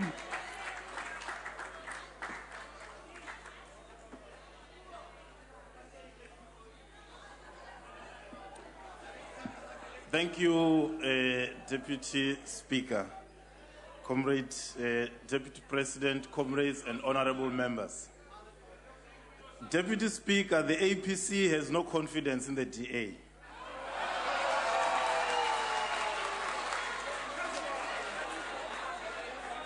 Yes, we agree President Zuma must go at the end of his term. We said this before, that the misuse of Section 102, subsection 2 for frivolous motions devalue the debate on such important an issue as a vote of no confidence on the state president. 7 months after the 2014 general elections, we were made to debate this motion by the same people as today. This motion was debated about twice last year. Point of order. Honorable Godi, please take a seat. Yes, honorable member. I wanted to find out, how did you come to Parliament? How many seats did you have, Honorable Godi? That's a frivolous point of order. Go ahead, Honorable Godi. Here we are today debating the same issue. The arguments presented are not different from what these people say on public platforms on any other day. Well, the majority party can defend its leadership, but what I do want to say is that the APC cannot allow itself to be an instrument in the political program of other parties, especially non-revolutionary parties. We therefore cannot support those who are fundamentally the fetters to African progress. We stand ready to commit our all in tackling issues that affect the majority of our people, like unemployment, poverty, inequality, racism, landlessness, labor brokers, etc. But certainly not through free market fundamentalism that the DA supports. We have consistently argued that the poverty and unemployment of our people require an economic policy that is fundamentally at variance with the Washington consensus. So, whether you remove President Zuma or not, it is the system that is at issue here. Thank you. Honorable the Minister of Small Business Development, Lindiwe Zuma.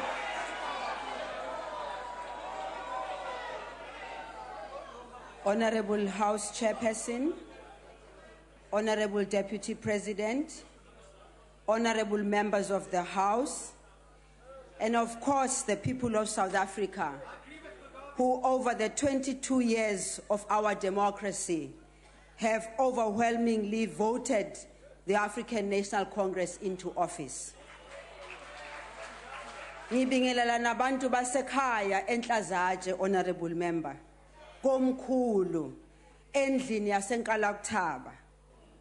Laba bantu, honorable chairperson, last week baye ba lethelwa ugesi, belethelwa yi-African National Congress. Ngibonga u-MEC uNomsa Dube oye wavela ngasekhaya, ngezwa ogogo nomama bethi saze saphumula ukutheza izinkuni. I-African National Congress, Honorable Speaker, le ebalethele ugesi. Honorable Speaker, Chairperson, today is not a day for political niceties. It is a day for rebutting a very silly motion. It makes me, honorable members, remember the most important days of our time, when we used to say, Masia empini, niyabasaba na, asibasabi, siyabafuna. Yes.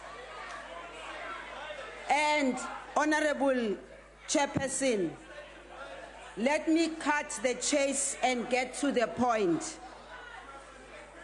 I am not taking any questions from any of the opposition leaders. Anginaso isikhathi sokudlala.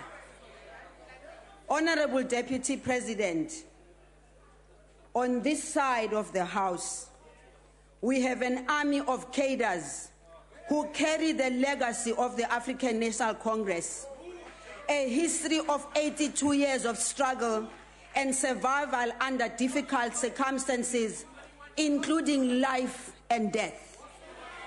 22 years of democracy and governance and the leadership of South Africa.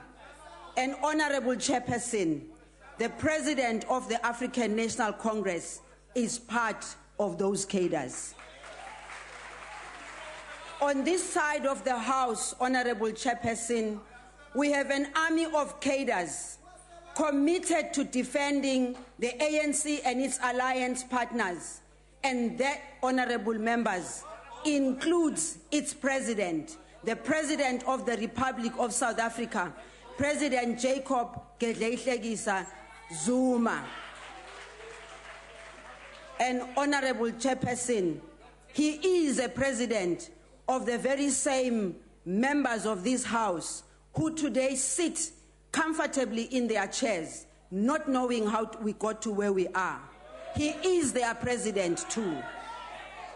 Honorable Speaker, on the 31st of May 1910, the Union of South Africa was formed between the British and Afrikaners, sealing a pact to co-govern South Africa, excluding the black native majority. That decision shifted the mode of African resistance that had existed for over 250 years before then. It led to the consolidation of resistance forces under the banner of a movement that was to fight for the emancipation of all oppressed people of South Africa. And therefore, in October 1911, Pixley Kaseme wrote a letter published in John Jabavu's Imvo Zabantsundu, calling for the convening of a Native National Congress to unite Africans and uproot the demon of racism. This set in motion events that culminated in the formation of the African National Congress, an organization we all are proud of. The African National Congress, Honorable Chairperson, has never wavered from this mission in the last 104 years. Honorable Speaker, I cite this history to remind honorable members of the ANC's historic mission, also to remind honorable members that the ANC has and will always be for the emancipation of Africans and deepening of freedoms for the people of South Africa. The reason why we have this debate today is because we have honorable members in our midst who want to project the African National Congress and its president as not the architects of this freedom. This freedom that you have, you can shout on top of your voices. We stand here to say to you, you like it, you don't like it, we liberated you from your own shackles. We fully understand why this vicious attack has been consistent on the president. We understand why the president, like the ANC, would suffer such an onslaught. Because, like the ANC, he is born of struggle and resistance. He has been tempered by years of prison and exile, and he has been strengthened by the experiences of managing underground structures of the ANC and Umkhonto weSizwe inside and outside the country. He was educated on Robben Island, assisted by cadres of the ANC who believed in him, his capacity to learn, to listen, to lead, and be led. President Jacob Zuma has served in the National Executive Committee of the ANC since 1977, following his release from prison. By the time he was democratically elected state president in 2009, he had served the ANC in various leadership capacities over 40 years. That leadership's role has seen him lead the armed struggle, lead negotiations in exile, and lead peace efforts in the violence that engulfed KwaZulu-Natal during the political transition. A transition which, by the way, was instigated by many members who sit on this side of the House. On the international stage, Honorable Chairperson, President Zuma continued the legacy of the late President Nelson Mandela, the President Thabo Mbeki, leading peace efforts in the continent, including SADC and Great Lakes region. His role in strengthening South African policy spans over 40 years. His contribution towards the development and adoption of an African Agenda 2063, we also note his contribution in the establishment of the Presidential Infrastructure Championing Initiative, the leadership role he has played in the configuration of the BRICS contingent. We congratulate President Jacob Zuma on his appointment to co-chair the United Nations Secretary General's Commission on Health, Employment, and Economic Development. And I'd like to say here, honorable members, the members who make noise in this House do not even follow that the international community has got confidence in South Africa, has got confidence in President Jacob Zuma. You can shout on top of your voices, you will not change that. Honorable Speaker, we are here today because Section 102 of the Constitution allows the elected members of the National Assembly to bring motions of this nature before this House. This is the democracy that we fought for, and we handed it over to you on a silver platter. The motion of no confidence is a constitutional mechanism intended as a tool of final result to hold the executive to account on behalf of the electorate. Honorable Chairperson, this limit to executive power is built into the Constitution to ensure that the executive arm of the state is held accountable. The ANC is committed to upholding and defending the Constitution. The ANC has abided by the Constitutional. Yes, when we tell you about the truth of our struggle, of our bringing democracy to this country, of bringing peace, security, and stability, you say it is boring. The ANC recognizes the significance of abiding by the Constitution as South Africa is faced with opposition parties that are determined to use the Constitution to bring frivolous motions to the National Assembly. What the authors of the Constitution did not anticipate, which is very unfortunate, is opposition parties without policy content, intent on bringing the real work of government to a standstill because they have no solutions to offer for South Africa.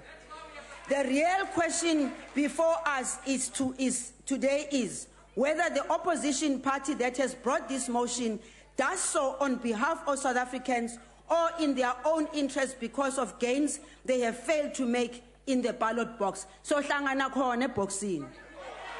This motion is frivolous because the evidence of progress under the ANC government is clear to all to see. As Statistics South Africa and the South African Institute of Race Relations confirms, the number of households residing in informal dwellings increased from 5.8 million in 1996 to about 12.4 million in 2014. The number of households using electricity, including abantu basenhlazatshe namhlanje, increased from 5.2 million in 1996 to 14.1 million in 2014. The number of households with piped water, thank you, my comrades and my minister over there. Piped water increased from 7.2 million to 14 million by 2014. Unomvula uyawaleta amanzi.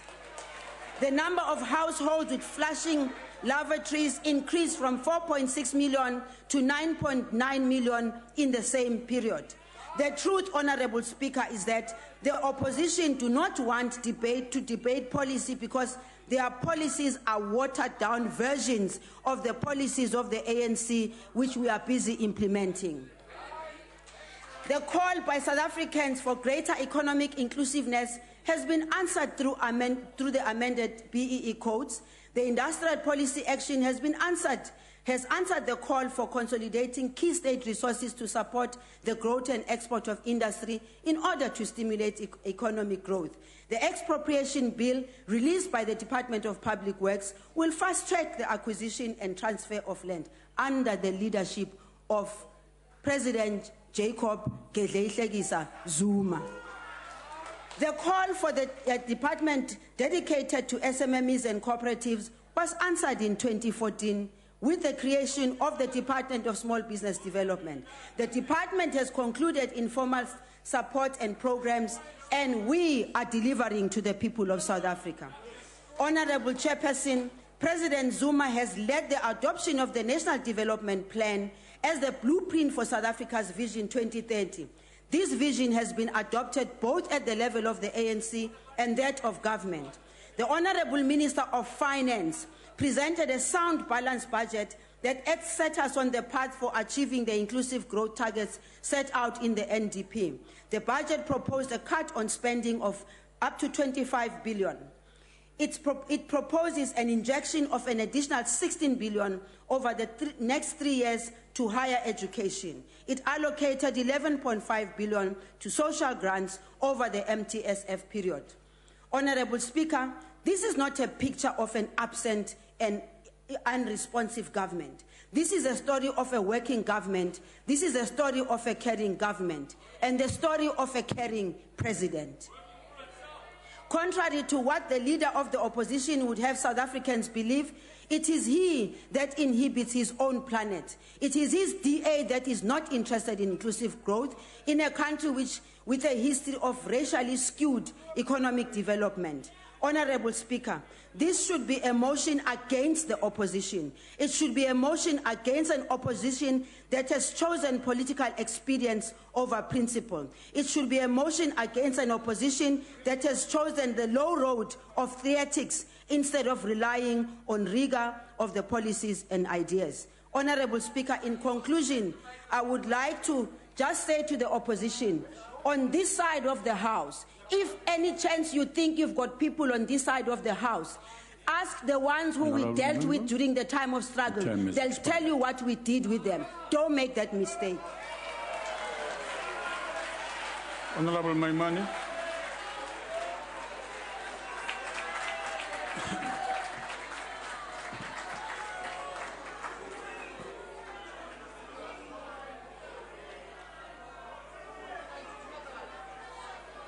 Thank you very much, Deputy Speaker.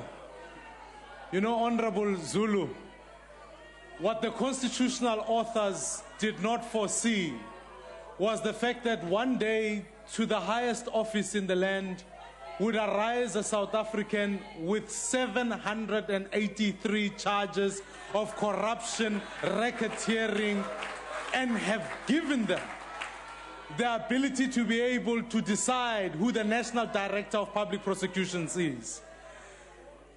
A former ANC leader once said, he said, there will come a day where some of you will not be members of the movement, but will become members of members.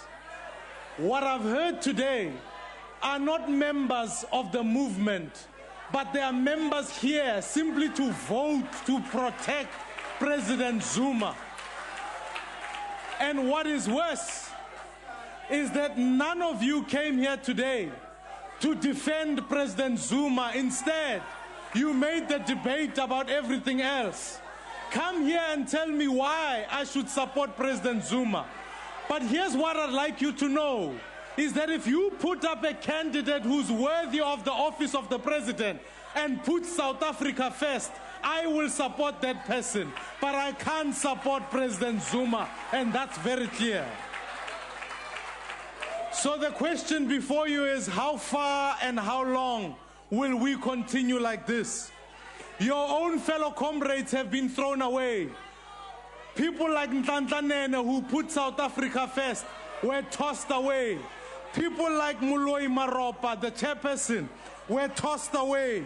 Former leaders are speaking against the ANC. Barbara Hogan, Trevor Manuel, Ben Turok are speaking frankly against you.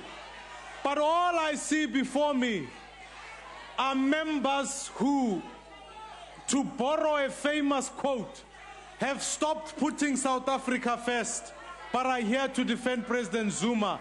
You are simply here secure in comfort. And ultimately, honorable members, today is your opportunity to make this right. I want to speak to you as a fellow South African. Let's not forget the 8.2 million who are unemployed. Let's remove President Zuma. Let's put South Africa first. Let's place our differences aside and recognize that South Africans deserve a leader who is better. We deserve a better leader, and I... Proceed, honorable member. You see, honorable members, let's put South Africa's future ahead of our own pockets or strategies. Let's put South Africans first, and I ask you today, let's not sell out South Africans. Let us serve them and put South Africa number one. Vote President Zuma out today, I ask. Honorable members,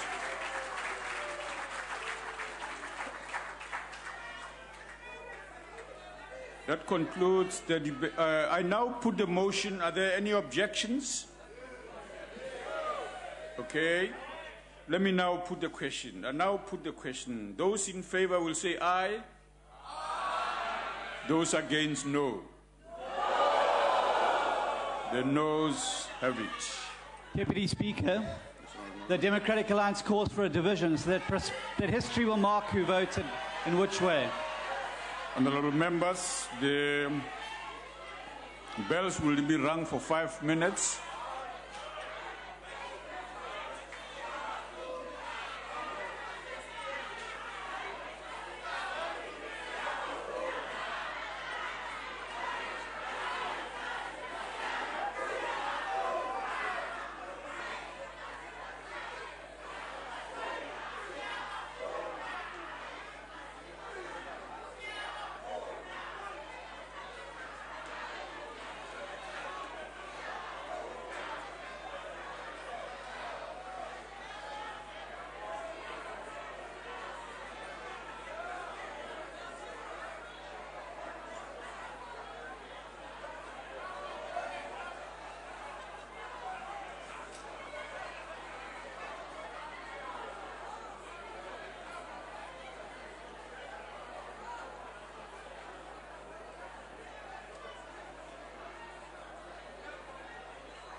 Order, honorable members.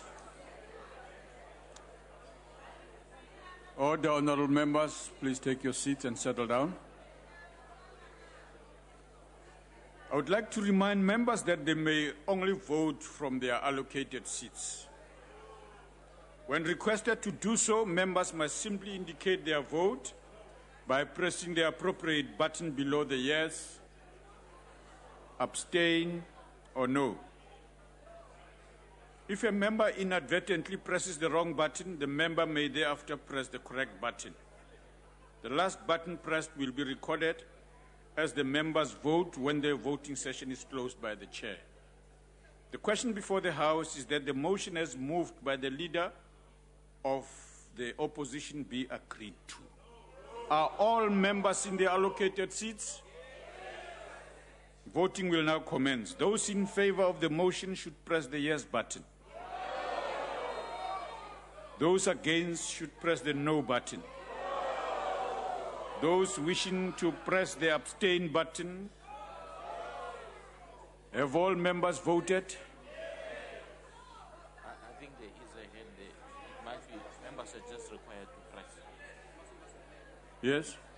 They press, or else give us their name. But Yeah. they must still press. Yeah. Yes, honorable member, what's that? What's the point? Just press again, otherwise your name will be taken here.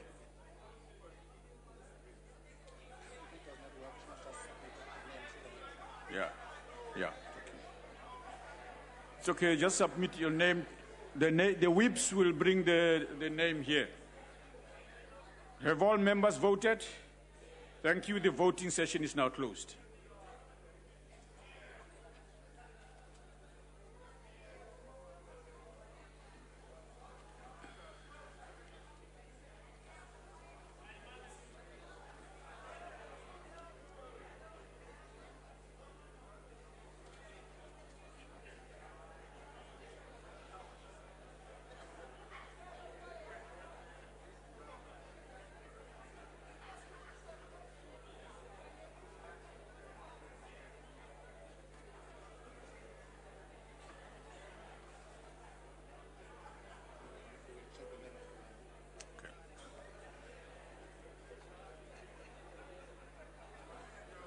Honorable members, the results are as follows. The yes, 99, the no, 225, and abstain, 22. The motion is therefore not agreed to.